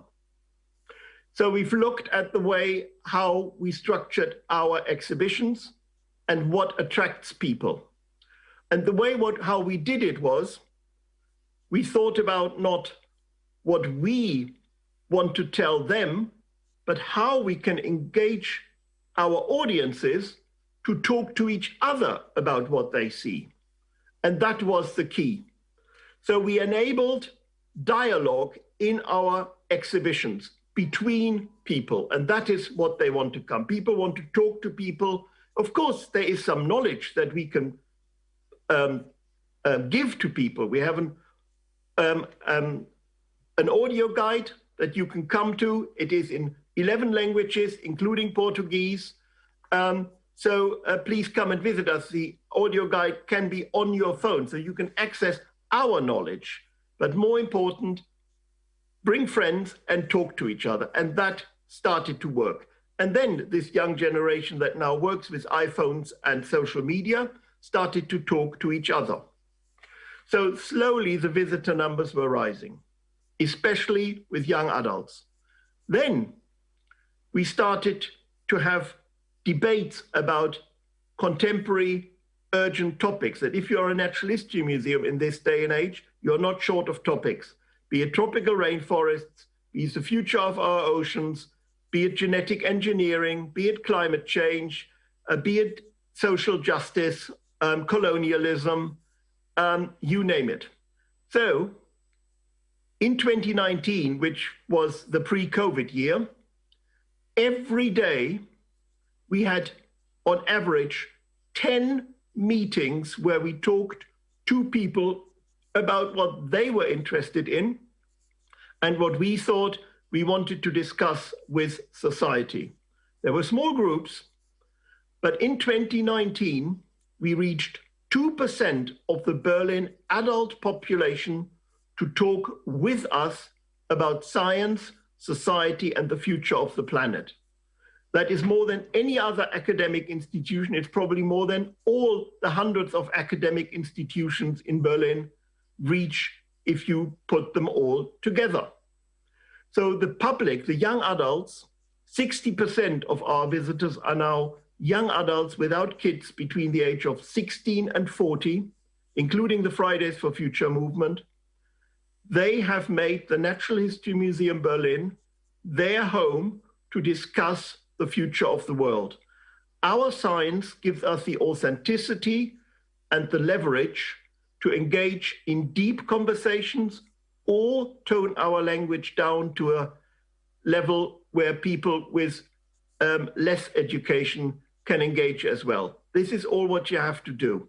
So the basic message is you don't need to be a renovated building. We will not be renovated until 2030. What you need to have is a culture that empowers your staff to engage, that gives them the freedom to experiment, that gives them the freedom for failure, that encourages failure, because only when you fail you can learn, and a culture that wants to be reflective, that wants to create resonance with its audience and not be self-serving to the needs of some curators with special knowledge. If you do that, you become relevant. And in 2018, the Bundestag, the Federal Parliament of Germany, because we were so successful helping society to adapt to the future that is going to come, awarded us nearly 700 million euros so that we can deliver a museum that is fit for the future. So if you change in relation to your audiences, museums have a future. If not, I'm an evolutionary biologist. If you are not changing, there's only one thing that awaits you, and that is slow death. So decide to go for deep change, then you have a future. Continue as you are. There's unfortunately little future left for you. Others will take your place. Commercial places will take the place. Democracy will wane. That's all what we not want. We want a future for mankind on our planet. It's the only one we have.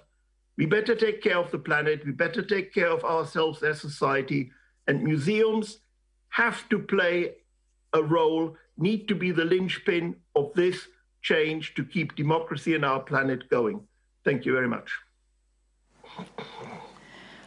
Thank you, Johannes. Thank you so much. You've certainly introduced a number of important principles in the discussion today. The importance of museums being at the heart of societal change, the importance of power sharing, what happens when you change the paradigm of thinking about museum visitors from the individual visitor into groups of people who have an emotional relationship to each other, families.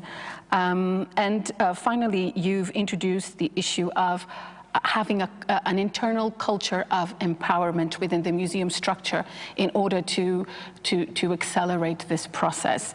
We're moving now to Ireland, and we're going to listen to Helen O'Donoghue. She's the Senior Curator and Head of Engagement and Learning Programs at the Irish Museum of Modern Art since its opening in 1991. There, she adopted a pioneering approach to breaking new ground in creating people-centered access programs. She has built trust with partners from a broad cross-section of the local community to national and international collaborations, exploring how art and artists can work with diverse communities. The museum has joined many international initiatives, such as the Socrates and Grundtvig learning programs. She was a Fulbright Scholar at MoMA in 2019-2020. Ellen O'Donoghue has published articles on her field of research across art education, museum studies, and artist-educator collaborations. Helen. Thank you so much, Inez, and thank you very much to the organisers for the opportunity to present some of my ideas today and to contribute to this really important debate.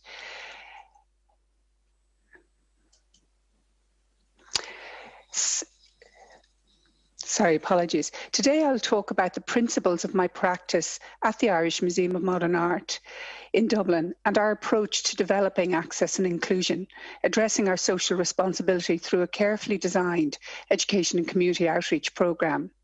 IMA is one of a network of museums and galleries in Ireland who have worked collaboratively to develop policy and best practice in this field. IMA is 2021 is IMA's 30th birthday, and it is a critical moment for this discourse with the renewed energy of IMA's current strategy and Annie Fletcher, the new director's commitment to placing social inclusion at the heart of the organisation. IMA's mission is premised on how an encounter with art can generate a shared civic space and how in today's world, contemporary art can address complex issues relating to society and resonate with our public. IMA was established by the Government of Ireland in 1990 and officially opened on the 25th of May 1991 by the then Taoiseach, Charles J. Haughey. It is Ireland's leading national institution for the collection and presentation of modern and contemporary art, with over 3,500 artworks by Irish and international artists in its collection.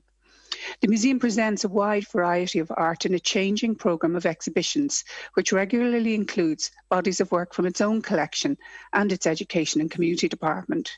It also aims to create more widespread access to art and artists through its studio and national programmes.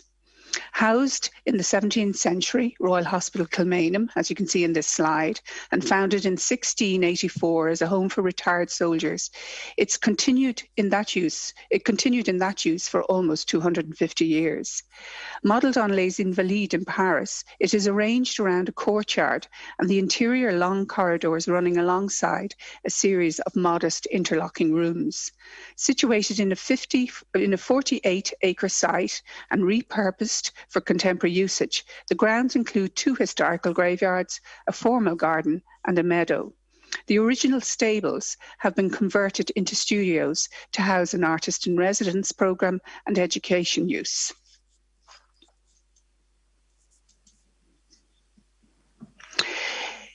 My own commitment as a museum professional is working in a public museum is to advocate for the provision of opportunities for people of all ages and backgrounds to meaningfully engage with the museum and its resources.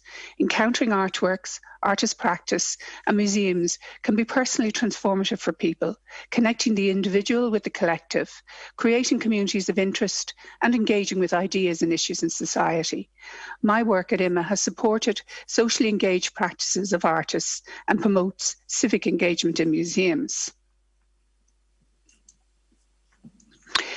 It is informed by my formative training as an artist and an educator who is committed to socially engaged practice and to the principle as articulated in this statement from the United Nations in 1948, that everyone has the right freely to participate in the cultural life of the community, to enjoy the arts, and to share in scientific advancement and its benefits.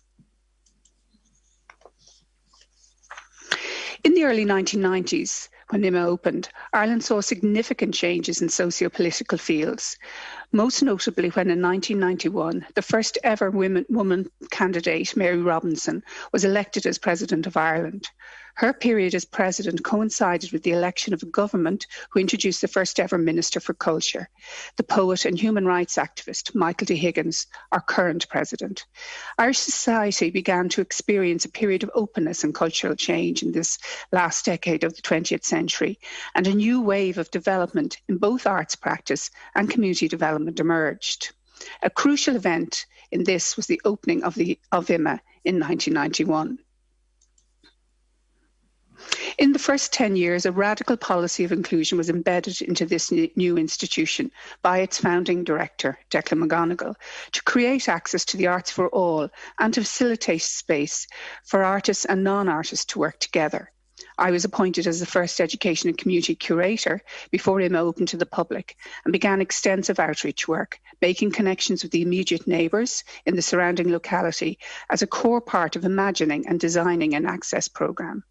The area was a mix of lower middle class and a large working class demographic who were experiencing high unemployment and living with a high proportion of people living in state-provided public housing. Kilmainham in the early 1990s was seen as being too far from the city's cultural centre, and therefore locating the country's first museum dedicated to modern and contemporary art was heavily criticised by many as ill-advised. The outreach work that developed brought people that would not have previously engaged with the cultural institution or with contemporary art together with artists who were testing out models of community engagement and social activism. A series of experimental projects were put in place where artists worked in collaboration with a range of local communities, and later from 1995 onwards throughout the country through the Museum's national programme. Projects emerged that foregrounded the voice of older people, inner city women's stories, unemployed men's stories, the work of children and teenagers, and explored issues such as personal and community identity, violence against women, and the threat to public housing. Using its international exhibition and artist residency programmes, IMA facilitated relationships between national and international artists and these communities. Initiatives centring on participation were developed. Their outcomes were exhibited, work acquired for IMA's collection, and project findings evaluated and disseminated through publications and public conferences. A close working relationship was established with a cross-section of community organisations and groups. These relationships were formalised through partnership agreements and became the research laboratory for the Emergent Education Community Programme at IMA. In turn, these informed wider programmes, and a framework was put in place to create democratic access to all aspects of the museum's programme, from guided tours to studio-based workshops, the co-design of long-term artist collaborative programmes, and a series of citizen curatorial projects working with our collection. In a cycle of carefully constructed programmes that included ongoing negotiation, research, reflection, and evaluation, as well as developing the importance of networking and partnerships, and the innovative methods for assessing social impact of the programmes were ongoing. One of the earliest relationships that was established then was with the St. Michael's Parish Active Retirement Association, a group of older adults living in a nearby parish. The objectives of the programme were to ensure that the museum is catering for as wide an audience as possible and to encourage involvement in the museum by identifying and responding to people's needs, to work with a small group of older people in order to inform the wider policy of engagement with the community in general and with older people in particular, to break down existing barriers to the involvement of older people in contemporary visual arts by involving them in as many ways as possible, including influencing museum policy. The programme is structured to involve 3 elements of art education: making art, meeting artists, and discussing the conceptual basis of their work by looking at art in IMA's temporary exhibitions and permanent collections. 30 years later, the initial liaison with this group has developed into an art and ageing programme that has grown exponentially with a local, national and international reach. A partnership was formed in the early years with the national agency, Age and Opportunity, which provides ongoing support and advice. Ongoing research of broader societal trends and evaluation of IMA's programmes has informed development. And while engagement with the museum is recognised as promoting well-being of participants, many expressed a real fear of developing Alzheimer's. This was a central concern of mine, and after incremental research from 2012, we now offer Azure, a bespoke programme for people living with dementia and their carers, which includes training for museum staff. We have extended our partnership to include representative stakeholders and have developed it throughout Ireland, with MoMA in New York as our international partner. Currently, our government have recognised this and other programmes as a critical means to engage with older people who have been restricted by COVID-19 to cocoon in their homes. And we are currently being funded to create an online platform accompanied with mailing out of printed resource packs and other interpersonal supports. This programme has become a flagship of our education programme and has been independently evaluated at significant stages of its evolution over the past 30 years. And its current iteration is being evaluated to explore how the transfer from face-to-face programmes onto digital platforms is being received. An early evaluation revealed the potential of the museum as a site for lifelong learning.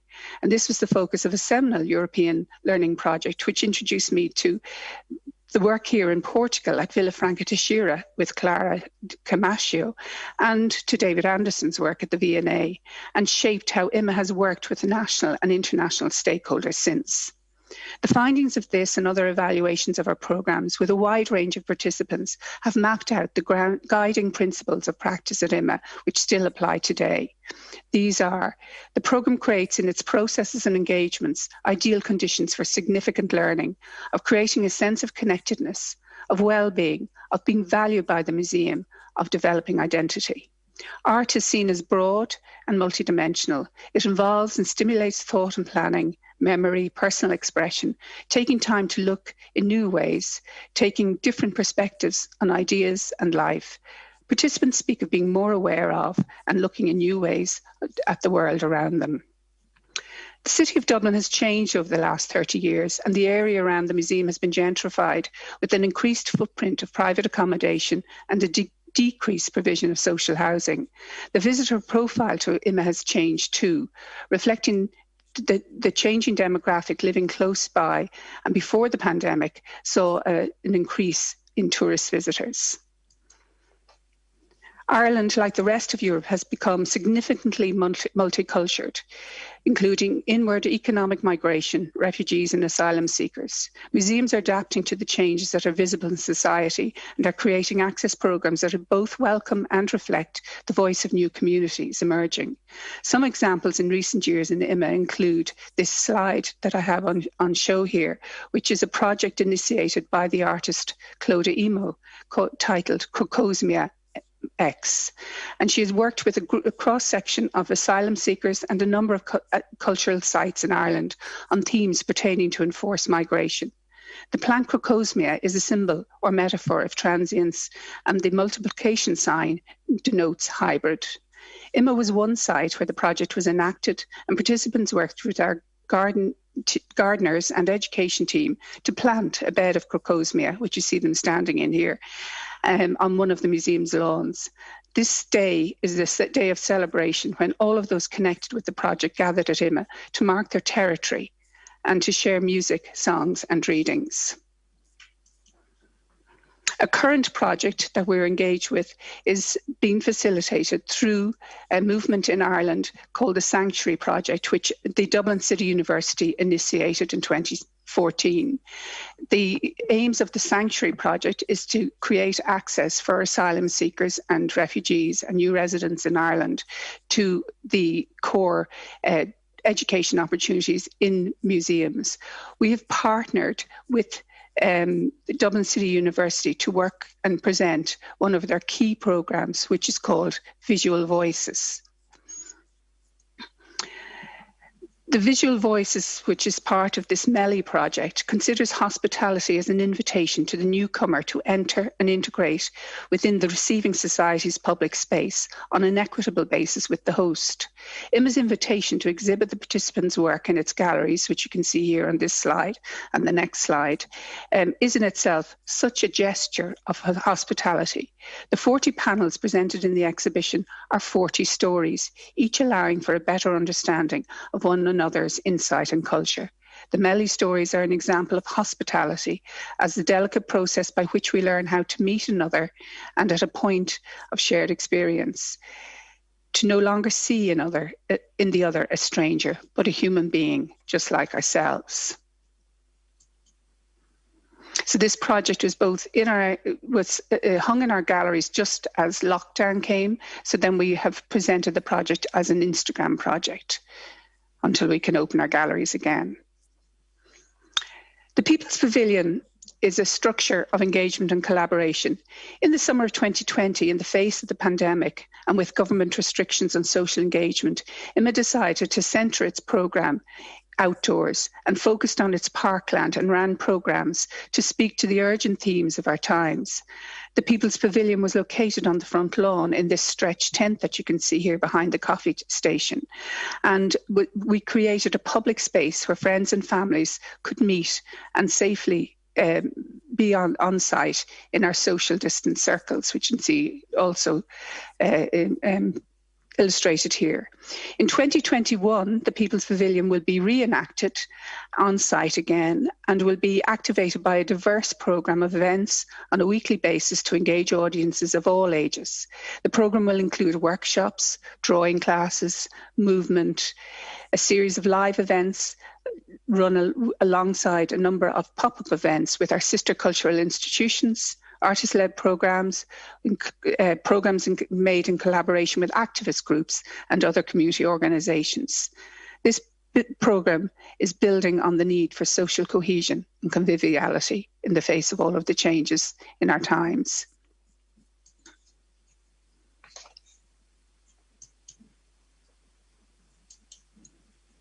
In the past 30 years, practices tested in IMA have influenced national policy and provision, such as the National Bealtaine Arts Festival for Creativity in Older Age. And in 2004, the education staff across all of the national cultural institutions worked on a shared policy framework document. Since then, across Ireland, museums, galleries and art centres have been creating accessible and socially engaged programming involving people in ways that honour the principles of the UN Declaration of Human Rights. Thank you very much. Thank you, Helen. Thank you so much for reminding us for how long we've been discussing the cultural rights of people. At least they've been codified since at least 1948. And as we draw charter upon charter and letter of intention upon letter of intention, it's important to remember that we have been having these conversations for such a long time. You did introduce here the mission of the museum in promoting social and civic engagement and mentioned at least three methods of getting there. Negotiation, the importance of evaluation, and working in networks as partnerships. We are going to move on to our last speaker, David Anderson. David Anderson is the Director General of Amgueadfa Cymru, the National Museum of Wales, since 2010. He began his museum career as an educator at the Royal Pavilion and Museums in Brighton before moving to the National Maritime Museum in Greenwich and then the V&A, where he was Director of Learning and Interpretation. From 2013 to 2015, he was the president of the UK Museums Association. He has written many articles on museums and cultural policy, a UK government report on museums and learning, and 2 children's books. At the National Museum of Wales, he has overseen the development of new programs on the role of museums in society, including initiatives to redress the impacts of poverty on children through cultural participation. He has also established a research department to support both curatorial and learning research. David.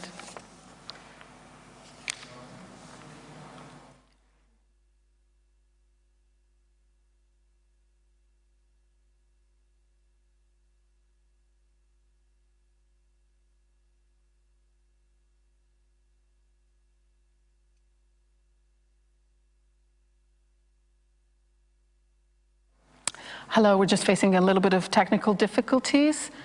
So while we wait, perhaps I'll just move on to some of the questions we've been receiving. There is a particular interest in, you want us to move on. Okay, so we'll move on to David first and then we'll go back to our questions. Thank you. Thank you. I do apologise. I would like to blame Brexit for the technical miscommunication between the UK and Portugal, but I fear it's one thing Brexit's not to blame for. It's probably me. Thank you for the invitation to speak. And I think there may well be some connections between what I say and what has been said by other speakers before me. I'd be grateful if you go to the next slide, please. Just to remind you where Wales is, it's a sort of small nation, about 3.5 million people in population, and Amgueddfa Cymru National Museum Wales has 7 different museums across Wales. The bulk of the population is in South Wales, which is why most of our museums are there as well. And our collections cover art, natural sciences, social history, industrial history, archaeology, design, and virtually every other major discipline, all together in one organisation. Next, please. The political profile of the United Kingdom is worth talking about. We in Wales are no one's periphery, and no one is our centre. Culture is completely devolved. The Welsh government, not the English government, sets policy for culture, as it does in Scotland, as it does in Northern Ireland as well. And we are still struggling, however, to have a voice on the international stage as a nation. And we are, in many ways, residents of a failed state, which has failed to come to terms with its legacy of history and empire and slavery. And also the deep inequality which scars the country of Wales and Ireland, Northern Ireland and Scotland and England as well. Next, please. I was delighted to see that Helen has already chosen this quotation from the UN Declaration of Human Rights. I've always been puzzled that cultural organisations, including museums, have said so little about cultural rights. And it really is incumbent upon us who care about this subject to make sure that we shout about the fact that every citizen, every person has cultural rights, and it's our job to take them forward. Next, please. I've always really been struck and loved this quotation from Ben Okri, an African-British writer. And these words were in fact said as part of a television documentary back in 1995. And I managed to get hold of a videotape of the programme and then to sit down and write out these words from the screen. And he said that the exercise of cultural rights by individuals and communities depends to a significant degree upon the quality of the public cultural environment. Sorry, this is not Ben Okri, this is me, which the state or community creates or manages. The state depends upon the actions and the behaviour of cultural intermediaries, the staff of museums, parks and libraries, that is you and me, to create such an environment. Next, please. This is Ben Okri. He says, in order to talk about the spiritual significance of works of art like Benin's bronzes, it's important to appreciate they were a collective manifestation through the artist of the way in which people of that land think and dream and remember and project. Next, please. When that's lost, removed from the land, the works of art are in permanent exile, which is to say, one half of them dies. The second thing that happens is that the people themselves are in a sort of exile. They're an exile from the repository of their dreams. One of the most effective and tragic ways of destroying a people's spirit is to, as it were, destroy the validity of their works of art. The reason he wrote this, or spoke it, in fact, on the program, was that the great bulk of the works of art from the royal household in Benin were captured by the British in a punitive expedition at the end of the 19th century, and now reside mainly in the British Museum and other museums across the United Kingdom. And his point really is to talk about the damage, the cultural damage that has been done by the theft and by force of so many of the works of art of a people. And what he's talking about too is the psychological impact, generation upon generation, of that loss. That objects that might seem to one culture to be works of art, to another are very much more than that. And it really places a very strong ethical responsibility to any museum that holds works that belong to another culture to consider those meanings and those issues in whatever they do with them, including repatriation. Next, please. I imagine that, this is Heathrow Airport, I imagine that the United Kingdom is one of the few societies where you're welcomed by a member of the police force. And I took this photograph because it seemed to me such an anachronistic image to have. Could I have the next image, please? Because the reality is that we're a deeply racist society, and we have had effectively racist policies exercised by our governments. This image from 2013 was of one of many vans that were touring around London and other cities, telling supposedly illegal immigrants to go home or face arrest. And this was part of a strategy while Theresa May, who became Prime Minister at one point, a strategy to create a hostile environment for illegal immigrants, and that's her term. And I think that when one is living in a society where these kind of statements are being made by politicians, it is really incumbent upon cultural organizations to face up to the fact that we're part of that society as well, and that we have responsibilities. Next, please. This piece of graffiti I found on a wall just a month or so after the beginning of the lockdown because of COVID. And I was really quite inspired by it because I think that so much graffiti is of little interest, really. But this statement was very, very powerful. I since discovered that it was actually a quotation from a writer from India that somehow had been picked up by the graffiti artist and put on this wall. Next, please. So, Amgetha Cymru, these are some of our principles. First of all, we are for Wales. Now, this for a National Museum in Wales should not be a radical statement, but for a long part of the history, and particularly before government was formed in Wales 20 years ago, the museum very often looked to England and saw itself as in effectively, in some parts, an English exile museum. It's very important now that we do focus on the social issues and social thought of Wales. We are the only national museum in Wales. Secondly, agency, the sharing of democratic control, which I'll come back to. Social justice. We live in an unjust society. We live in a racist society. We live in a society where inequality is deeply embedded. And this means that we have within our power, through helping people exercise cultural rights, the opportunity to take forward social justice as well. We must be internationalist.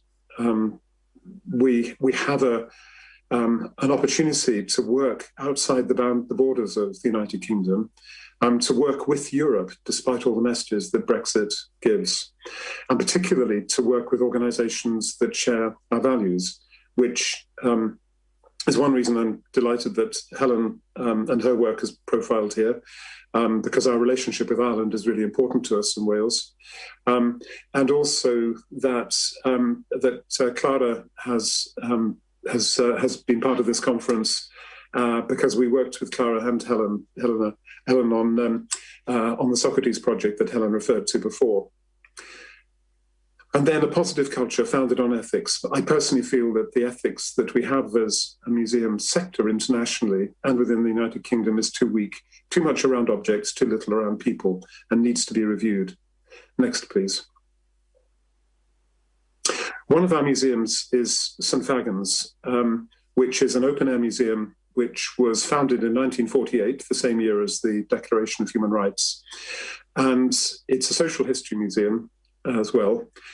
Two very radical principles were at its foundation. The life of every person matters, and that people, not institutions, are the carriers of culture. Next, please. It's an open-air site, and it has buildings as part of the museum across this large area. Next, please. And if I say next again, you'll see various images coming up that show different buildings and different exhibits across the site. Very, very broad in its scope, from archaeology through to contemporary history. Next, please. This image goes back to 2012. The museum has been working with refugee and asylum seeker communities for many years now, and in discussion with some of these communities in South Wales, invited the refugees and asylum seekers of the area to recreate their own living spaces. This was the refugees' proposals, so that people in Wales who felt hostile to them could understand that they didn't live in great luxury, as was sometimes claimed. They actually lived in quite considerable poverty, or certainly scarcity anyway. And the people whose furniture and possessions were in the spaces also said they wanted to be in the museum, interpreting them with the public who came through as well. So you see here one of the refugees is talking with a member of the public and explaining his story and why he came to Wales. There was some racist comments about the exhibition, but very few, and many members of the public then would challenge them as well if they came forward. Next, please. At St. Fagan's, and in fact in Angetha Cymru, the National Museum Wales altogether, we work with a very, very large number of community organisations and street-level charities and other organisations around social justice. So, for example, the Wallet, which I'll refer to again later, you see in the top left-hand side there, is a homeless charity in Wales. And Drug Aid Wales helps people recovering from addiction to drugs. And you see there's a children's charity there, a Romani charity. This is just a small selection of over 120 organisations across Wales that we work with in partnership. And these partners are critically important to us. They have expertise in the needs of many people in communities across Wales that we as a staff in the museum don't have. And they also have the trust of many people in communities that the museum has not yet fully earned.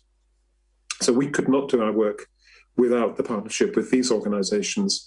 And over the years, we've had to earn their trust in order that they're willing to be partners with us and to work with us. Next, please. An important part of our work is also to work with young people who are at risk of being excluded from education. These boys here were from a very local junior school close to St. Fagan's Museum. And one day the head teacher who was in with some classes mentioned to our staff that there were these boys who were at great risk of being excluded from the school. And the museum offered that for one day a week on a Friday, they could not be in school, but could come to St. Fagans and they could work with the staff. And in this case, these boys are working with the buildings team who recreate historic buildings that we've recovered from elsewhere in Wales to bring to St. Fagans. The boys loved the experience of coming and working alongside our staff one a day a week, but there was an unexpected consequence, which was that they went back to school and said what a great time they were having. And the behavior of the rest of the children in that class went very badly downhill because the other children wanted to have the same opportunity as these children had. So we had to create some more programs with the school that would address that challenge, that problem. Next, please. One of our aims in the galleries at St. Fagans, because we do show the whole sweep of Welsh history there, is to explore issues, contemporary issues, through historical material. These skeletons were found in a ditch outside a 10th century settlement in Wales. And you see the reconstruction. There were two males there, one of whom was thrown in on top of another. Both seem to have had their hands tied. And there were also an adult female and a girl and a boy. When the excavation was first done, the initial interpretation by our archaeologists was that these were probably local Welsh people who had been murdered by a Viking group who had created the settlement there. Over the last 20 years, we've come to identify that the story seems to be in the exact opposite. The two males are from the north of Scotland or from Scandinavia, and the woman was in fact from modern-day England. In other words, these were probably the outsiders who were murdered by the local Welsh population rather than Welsh people who were murdered by marauding Vikings. And it was a salutary lesson to us, and also something we invited the visitors to the galleries to talk about, was the assumptions we bring in to our interpretation of the past. And that in looking at history and present society, we have to use our critical thinking skills. And it's a part of the job of a museum to help to develop such skills as well. Next, please. This project was one that the museum did in partnership with the homeless charity, the Woolwich. We always ask the charities we work with to suggest the kind of support that would be helpful to the people who are their clients. And in this particular case, this group of a dozen or so people who were had experienced homelessness were given the entire east wing of the museum to create their own exhibition using our contemporary and modern art collections. And the exhibition Who Decides, which they created, and everything was done by them with the staff instructed only to provide support, not to lead on it, was called Who Decides because they wished to challenge us as a museum with the question of who is making all the decisions and why can it not be more democratic? Next, please. We've also formed a youth forum who are now called the Young Producers. At their request, they've changed their name. And they've taken the theme of natural science and climate change, which we've heard about already this morning, and wanted to both explore our collections, but then also to create their own exhibition. So next slide, please.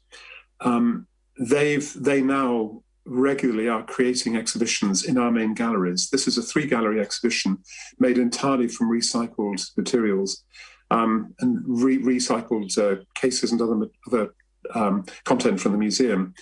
In this case, a dinosaur recreated out of underwear and trainers and other recovered objects. And they are much more provocative in their labelling and their work than very often museum colleagues in the past have been willing to be. So in a way, we're learning from them. Next, please. Back in 1937, what was called the Welsh Folk Museum, the National Museum with Welsh Folk Culture, did a questionnaire which they circulated all over Wales and asked people to write about their lives, their daily lives. This is part of the philosophy of Every Life Matters. It was possibly the first ever mass observation project in the United Kingdom. It certainly was one of the first two. This had almost been forgotten by us. It was in the archives, but almost been forgotten. It had had nearly 1,000 people responded to it at the time. When COVID hit our society, next please, we did another mass observation project. We circulated an invitation to both children and adults all the way across Wales, digitally and also in paper copies, to send us their experience of life in COVID. And the result was images, drawings, stories. And we also asked everybody involved in the project, and anybody could join it, anybody in Wales could be part of it, to identify an object which for them symbolized the experience that they were describing. So these are just 2 or 3 of the responses we've already collected. We will go and collect objects when COVID allows us to, but in the meantime, these are some of the images. Food packages being sort of put out for distribution to families in Cardiff. Next, please. A story sent to us by a priest, a vicar, saying some of the calls I take as a vicar are particularly tough at the moment. People grieving, people who are struggling with mental health, people who are in desperate poverty, and even people who cannot cook anything with the food we give in food parcels because the poverty is so diverse and so vast. That can be hard to comprehend at times. And one of the key consequences of COVID has been that very often the poor have got poorer and the middle class and the better off have got better off still and richer. Next, please. As a museum, we have decided that we will be an activist museum. Could have the next image, please. And when the Black Lives Matter campaign came to Wales, we worked with and talked with the campaigners. We were actually part of the demonstration, and one of our staff, our curator of Black history, was one of the speakers outside the Welsh Parliament, the Senedd, which is this image here. And we agreed with the campaigners that we would collect the placards and also collect their stories, their own personal stories that were behind them, and put them into the museum's archive. So too late, and I say this with responsibility and shame, too late we collected an adequate element of the history of the Black communities in Wales, but at least for the last 4 or 5 years we've been doing that, and more particularly have accelerated it because of the Black Lives Matter movement. We've also worked with Extinction Rebellion and encouraged them to come into the museum and to use us as a space. We were instructed by one of the English National Museums to not collaborate with Extinction Rebellion, and they got a statement from the Culture Department in England supporting this, and we refused to obey the instruction. And so we did work with Extinction Rebellion. Next image, please. We've tried to build on our community networks, our extensive community networks across Wales, to use technology not just as a kind of wall, as a silent resource, but as something which enables people to connect with each other and us to connect with people. This project, called Objects of Comfort, is an online resource for carers and for people in care homes looking after elderly people and people with dementia, to have resources which remind them of happy experiences in their lives, whether it's going on holiday or food that they love or childhood, everyday experiences really, but we tried to make them very positive at this very difficult time. Next, please. And this is an example of the Objects of Comfort resources, online resources being used in a care home. Certainly in Wales, it was almost impossible for anybody except the care staff to come in and out of the care homes for most of the last year. So this is a way of bringing resources into people's lives that otherwise would not have been possible. And it's a step beyond simply putting a digital copy of an image onto a website. We're trying to create resources that are useful and make a difference. Next image, please. We also were approached by one of the field hospitals at the outbreak of COVID to ask if we could work with them to transform the buildings. And many of the field hospitals are old warehouses which have no windows. This one has got some windows in it. And in talking with the clinicians, the staff of the hospitals, we came up with a project, which was that they could select images from our collections, which they could access digitally, which related to the area of Wales in which the hospital was located. And the intention was that this would be to transform the environment for the staff, but also to transform the environment for the patients too. Next, please. So this is one of the staff havens before furniture and everything else was put in. These are photographs taken by the Welsh documentary photographer David Hearn, whose photographs are in our collections. But they're photographs of the locality of the hospital, so that the staff the patients will recognise many of the buildings, many of the locations, maybe even some of the people who are in those photographs. Next, please. And this is one of the wards, and the intention was to saturate the hospital, to flood the hospital with images of works of art.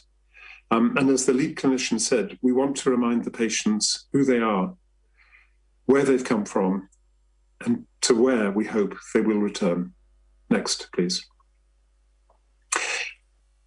We have got competing philosophies in museums, many of them, but I want to highlight two. There's the philosophies of democracy. Now, the one we've always had at many national museums particularly is of state action, initiated, founded by the state, top-down and hierarchical in the control, a concept of expertise, that it lies within the building. We are the experts inside these walls, with national standards and frameworks, including codes of ethics, that tend to emphasize and endorse this very hierarchical and controlling way of thinking of culture, that tend to be word orientated, because most of us who work in museums are very proficient in words. We're not always so proficient in practice. And where accountability is through the political parties that are in power, through governments, which is very indirect. So who controls our democracy, and is our democracy in the United Kingdom anyway failing us now? And I think many of us would answer, in many important respects, it is failing us. This is the model, however, that drives many of our museums. There is an alternative. Next, please. This is the citizen action model, if you like, the activist one, which is grassroots, where there is expertise out there from whom we should be humble enough to learn, which is driven by local issues and priorities very often, and not a set agenda from outside, which tends to be action and practically orientated, and is usually much more directly democratic. Now, I'm not arguing that there aren't complexities and even challenges and problems with the citizen action model. There certainly can be.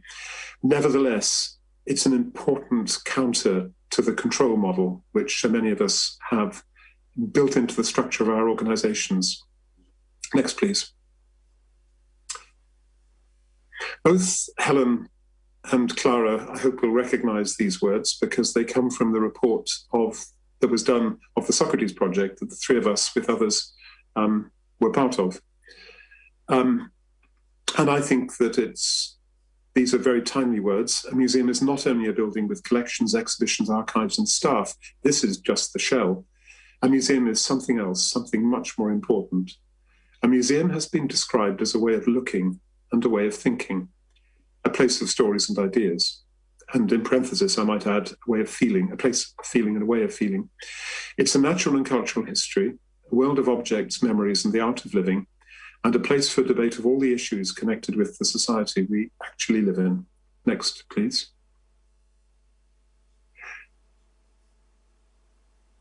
The museum in this sense may exist to some small degree in the building we call a museum, but most of its resources, its nourishment, is to be found outside its walls, mostly in the people in the communities of which it is part. And for me, that's a manifesto, really.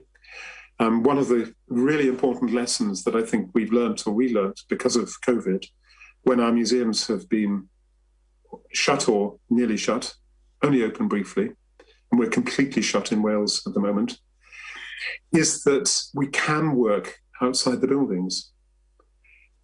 We can do it digitally, but as I've argued, that digital cannot simply be putting up information on a site. It has to be for a purpose.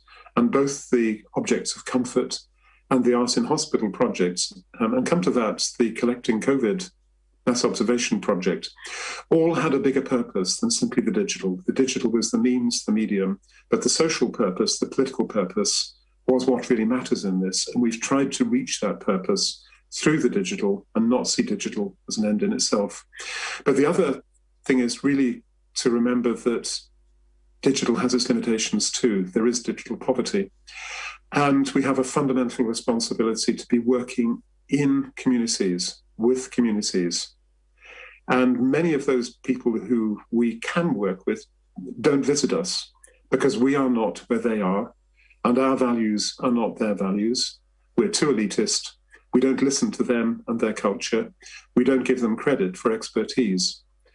All of this we must democratize. In a sense, we have to start again post-COVID, and we have to rethink culture and museums from the ground up, from communities outwards, not from buildings outwards. And this is very hard because we own 7 museums and we've got a responsibility for the collections that they hold as well.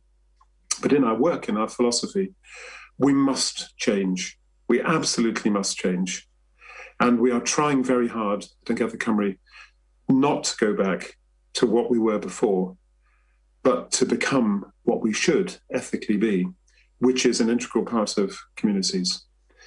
Next slide, please. And it's up to us to prove this second piece of graffiti wrong. British Telecom is a telecommunications company in the United Kingdom. This was their not very smartly thought through advertisement, which again, I captured earlier on during the COVID pandemic and the lockdown. And a graffiti artist has added to the poster very wittily to say it's far worse. Our responsibility is to change that narrative and to say that the future can be far better, but only if we change. If we don't change, the future will be far worse. Diolch yn fawr in Welsh. Thank you very much in English. Thank you, David. Listening to you is like drinking a tall glass of fresh water for those of us who do want to focus on a people-centered approach in the work that we do. You raised the importance of mediating contemporary issues through the collection of developing critical thinking skills within your visitors and your communities. You also focus on the importance of provenance research and consider issues of collection ownership, restitution, and repatriation when interacting with communities, recognizing the validity of their concerns. Thank you for underlining the impact that racism has in such diverse societies as most European countries are, and the impact of racist thoughts and racist practices and processes within the institutions, including cultural institutions in our societies. You have, of course, you've listed out a number of values and principles on which you operate, in which the Activist Museum, of course, emerges perhaps as the most contentious one. And finally, you proposed a model of somewhat of negotiation between a state action model and a people action model when programming and when working within the museum. We're going to move on to the questions now, and because we're running shorter on time, I've decided to sort of cull the questions that we've been receiving as a very similar, and just ask questions that will be addressed to all of you. So I'll just ask the question, and then I'll run through each one of you.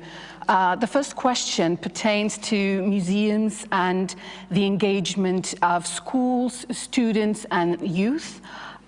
Within this new environment of digital mediation, what choices have you made and how have you chosen to engage this specific type of audience?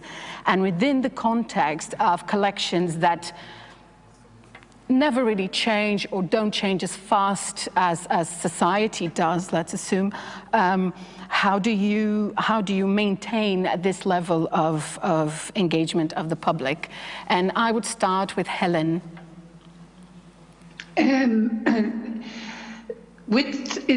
terms of the engagement with schools, that's been very challenging in Ireland because we've been in a lockdown.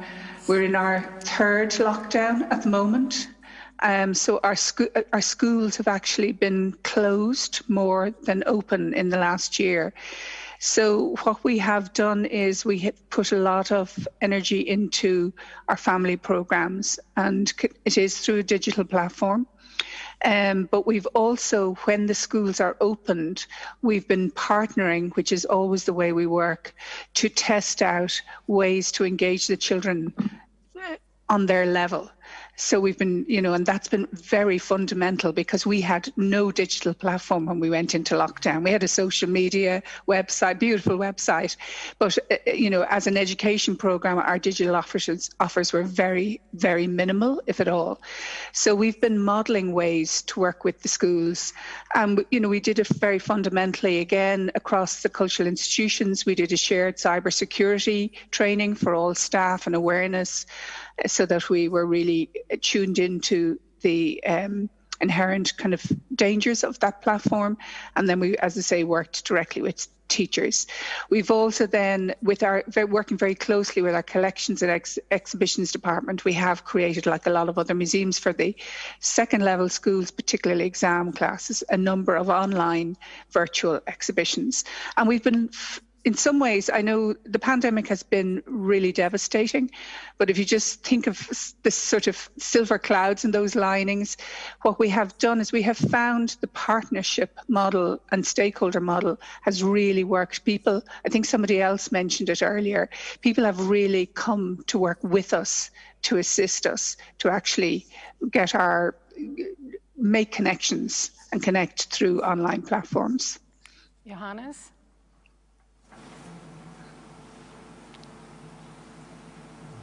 We can't hear you.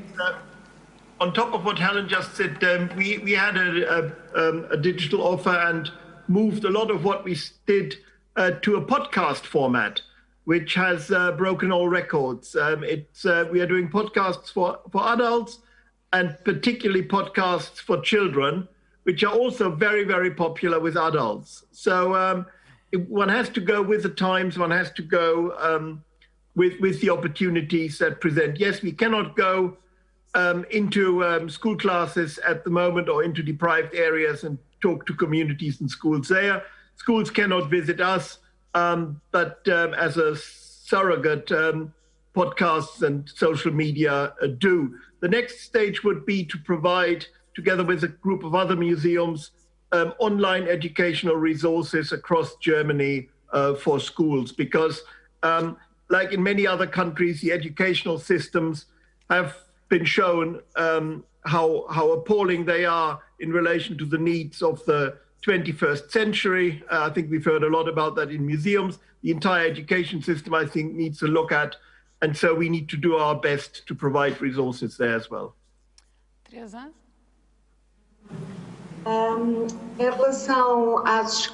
Regarding schools, just as the other colleagues have mentioned, we are in a moment when it is not possible. We are in our second confinement, but we have carried out through Facebook some initiatives. For example, we have challenged children and parents to send us a video on what they think about the museum, what they liked during their visit. This has been more difficult to put on the agenda some visits. We have received a lot of support from many different schools, and including the youngsters. We have not been able to take former political prisoners to schools in person to narrate and tell the school some of the moments they lived through in the Peniche fortress. We also had a very interesting initiative regarding time and several events pertaining to the April Revolution, and a group of children with one of those documents until we came to the story of the political prisoners in the fortress. Some Facebook initiatives, the transmission of some of the more popular interviews that we had with former political prisoners and their family members, their children, their wives. And globally, everything that we have been able to do. Thank you very much, David.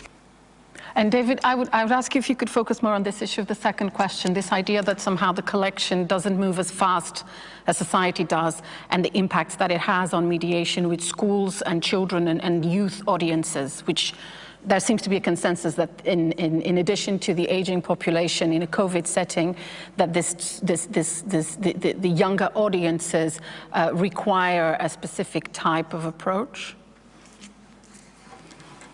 Yes, I think it's worth saying that the Welsh Government has recognised the impact of racism and empire on contemporary black communities, not just historical black communities in Wales, and is in stark contrast to the English government in this way. The First Minister, the Prime Minister of Wales, is actually leading the change around this issue, and he has commissioned a group to come forward with changes to the school curriculum to embed understanding of the history of empire and the wrongs that were undertaken through that, and embed that in the school curriculum. So we in the museum are actually working as part of that process, the Welsh Government process, to create new curriculum resources. It doesn't entirely answer your question, but at least in one area there is a recognition of a changing society. There are many other areas which no doubt the curriculum will need to change on as well, but that's one. And I do want to emphasise this because we do not wish to be tarred with the racist image that the United Kingdom is getting. We are not part of that. We have a government which is taking a different direction. And tying into this, to the introduction of the issue of racism and its impact on the curriculum and on the activities that are developed by the museum, one of the questions that has been asked here is how do your museums work anti-racist and decolonial issues? And on my part, how do you develop an anti-racist practice within the museum setting? So I'd ask David to answer first. We've been very honest about the fact that we haven't done enough. And that's our responsibility. And I think there are very, very few museums that could step forward and say that they had done enough as well. And that means we are a structurally racist sector as well.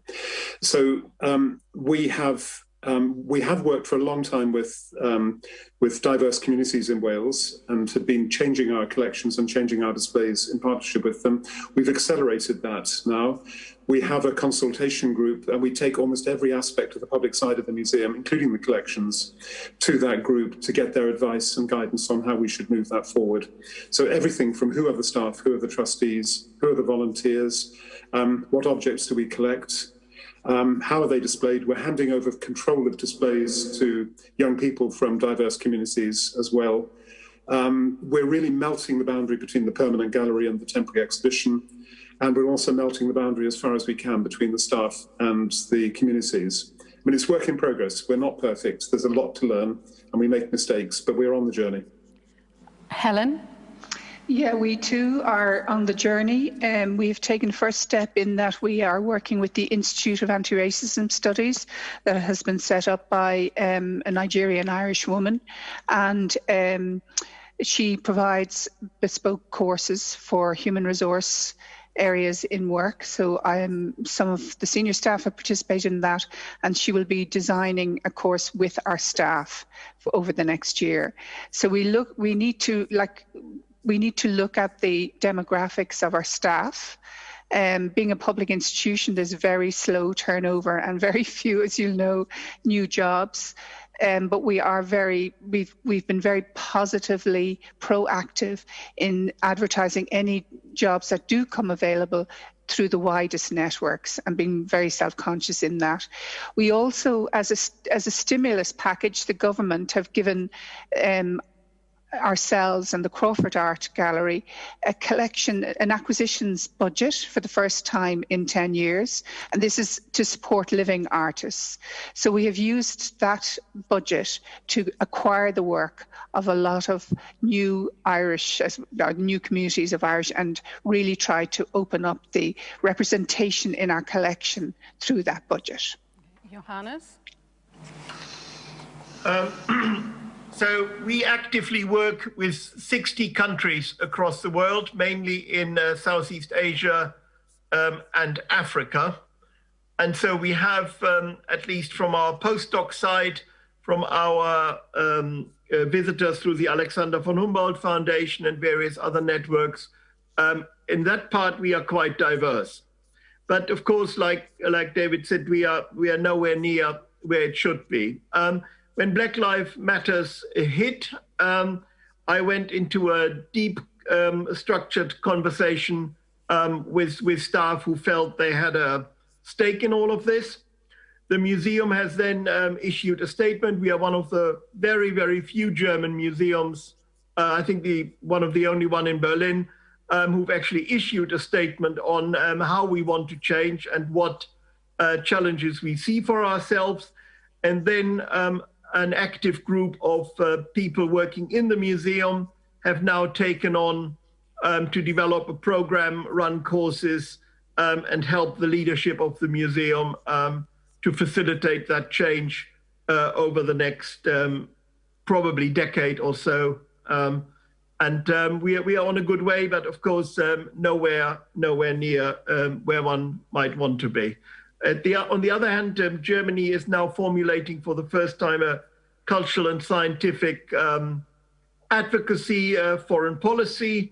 We are very deeply engaged with that, and we are working very active with communities and scientists in Tanzania, where a lot of colonial objects were taken from and deposited in Berlin museums to try to learn how to deal with these issues. And that again is done mainly by staff who are of a different generation with different sensitivities, feelings, and experiences to deal with this.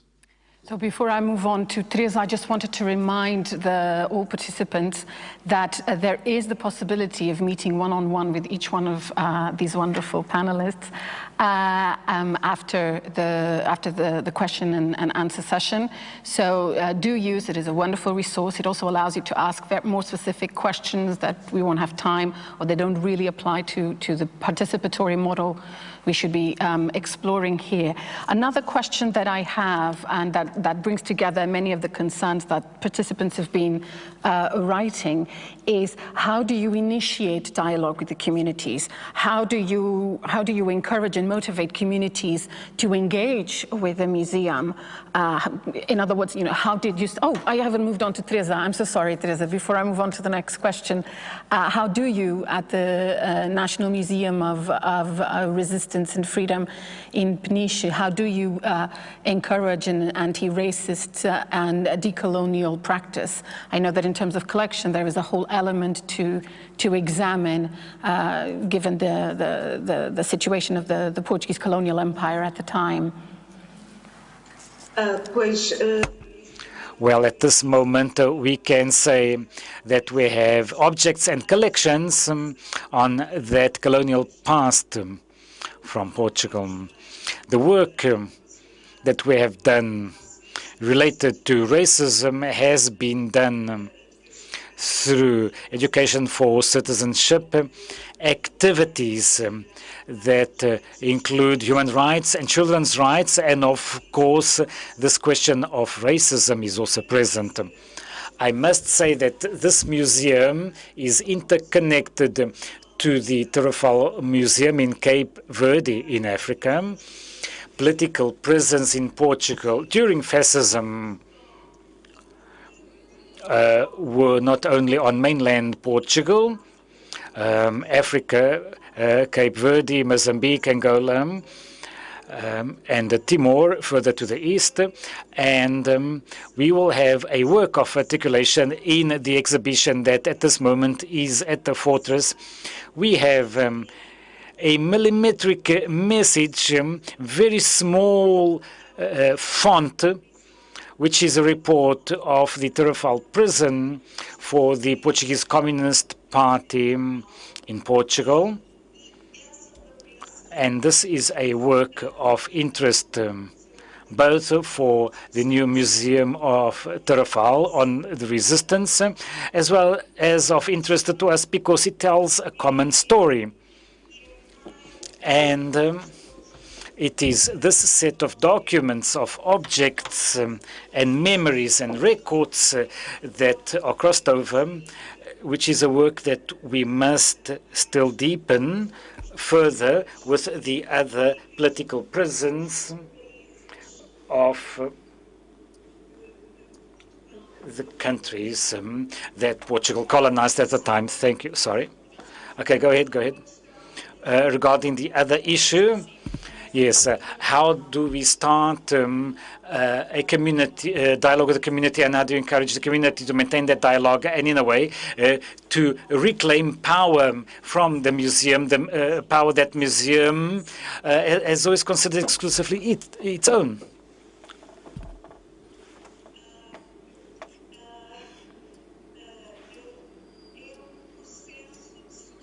This is a process of seduction, if I may say so. It's a process of conquest. We need to bring the communities to the museum, and we need to visit them, and vice versa.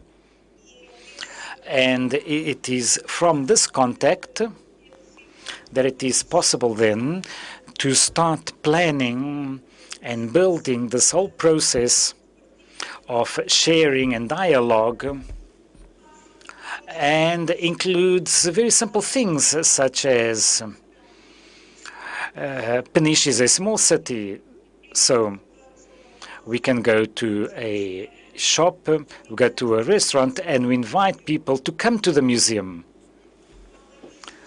And besides that, we have guided visits throughout the city on those spaces, for example, the houses,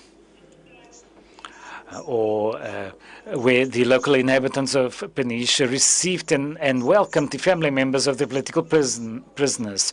This has been very important because people love these visits, and then they also want to participate. And we end up by identifying people and spaces, and this is a process of construction and intense work, but an extremely gratifying work.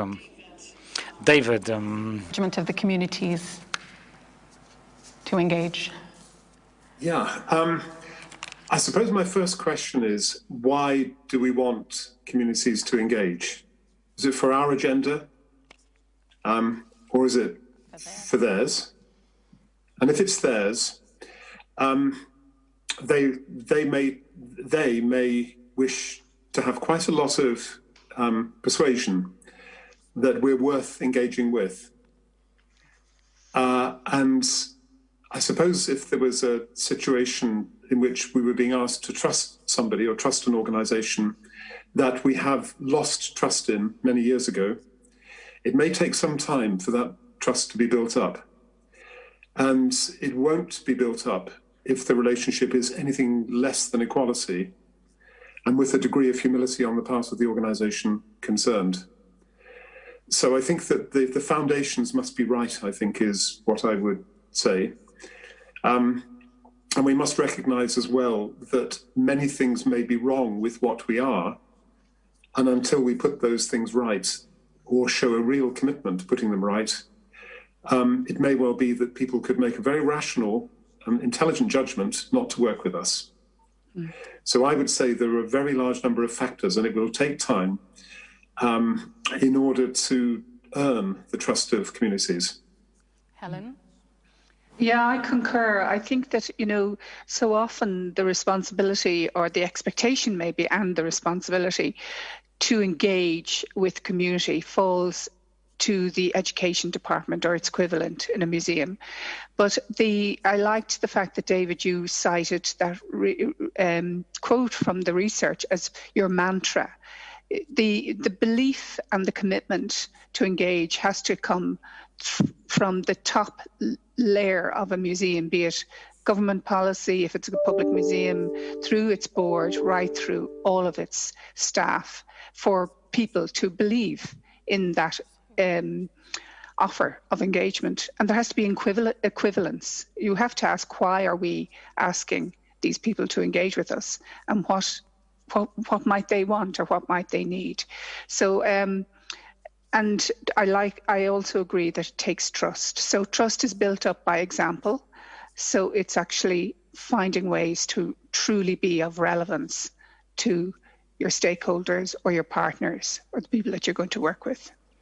Johannes, and to conclude, so you make sure you make your last statement motivating, empowering, positive, and fill us with energy about the challenges ahead. Well, I mean, as we've heard, change in museums is possible. I think that is really the key message. And as David said, we need to exercise humility. We need to learn to listen. I'm also a scientist. I think science is even worse than museums in that respect. So change has to come from within. We need to listen internally. We need to listen externally if we want to become relevant again. And as I said in my talk, I think if we want democracy to function, we need to become relevant fairly swiftly.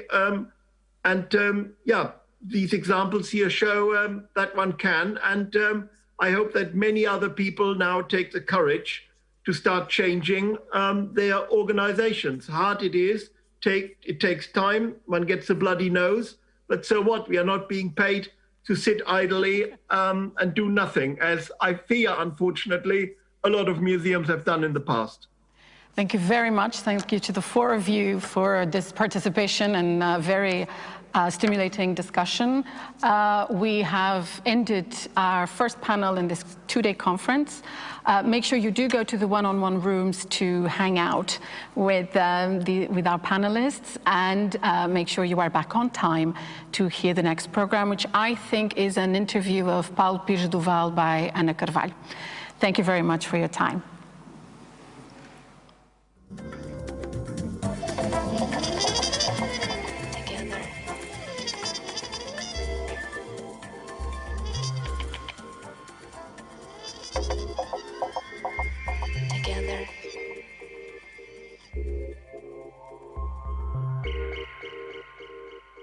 Laughter, the sound of glasses, cheers and toasts, and the sensuality of movement among the young and careless.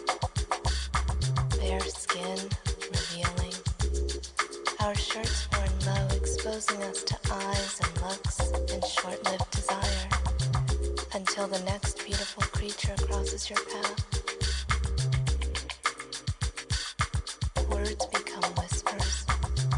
We exchange glances, leaden with meaning. Music melts the moment.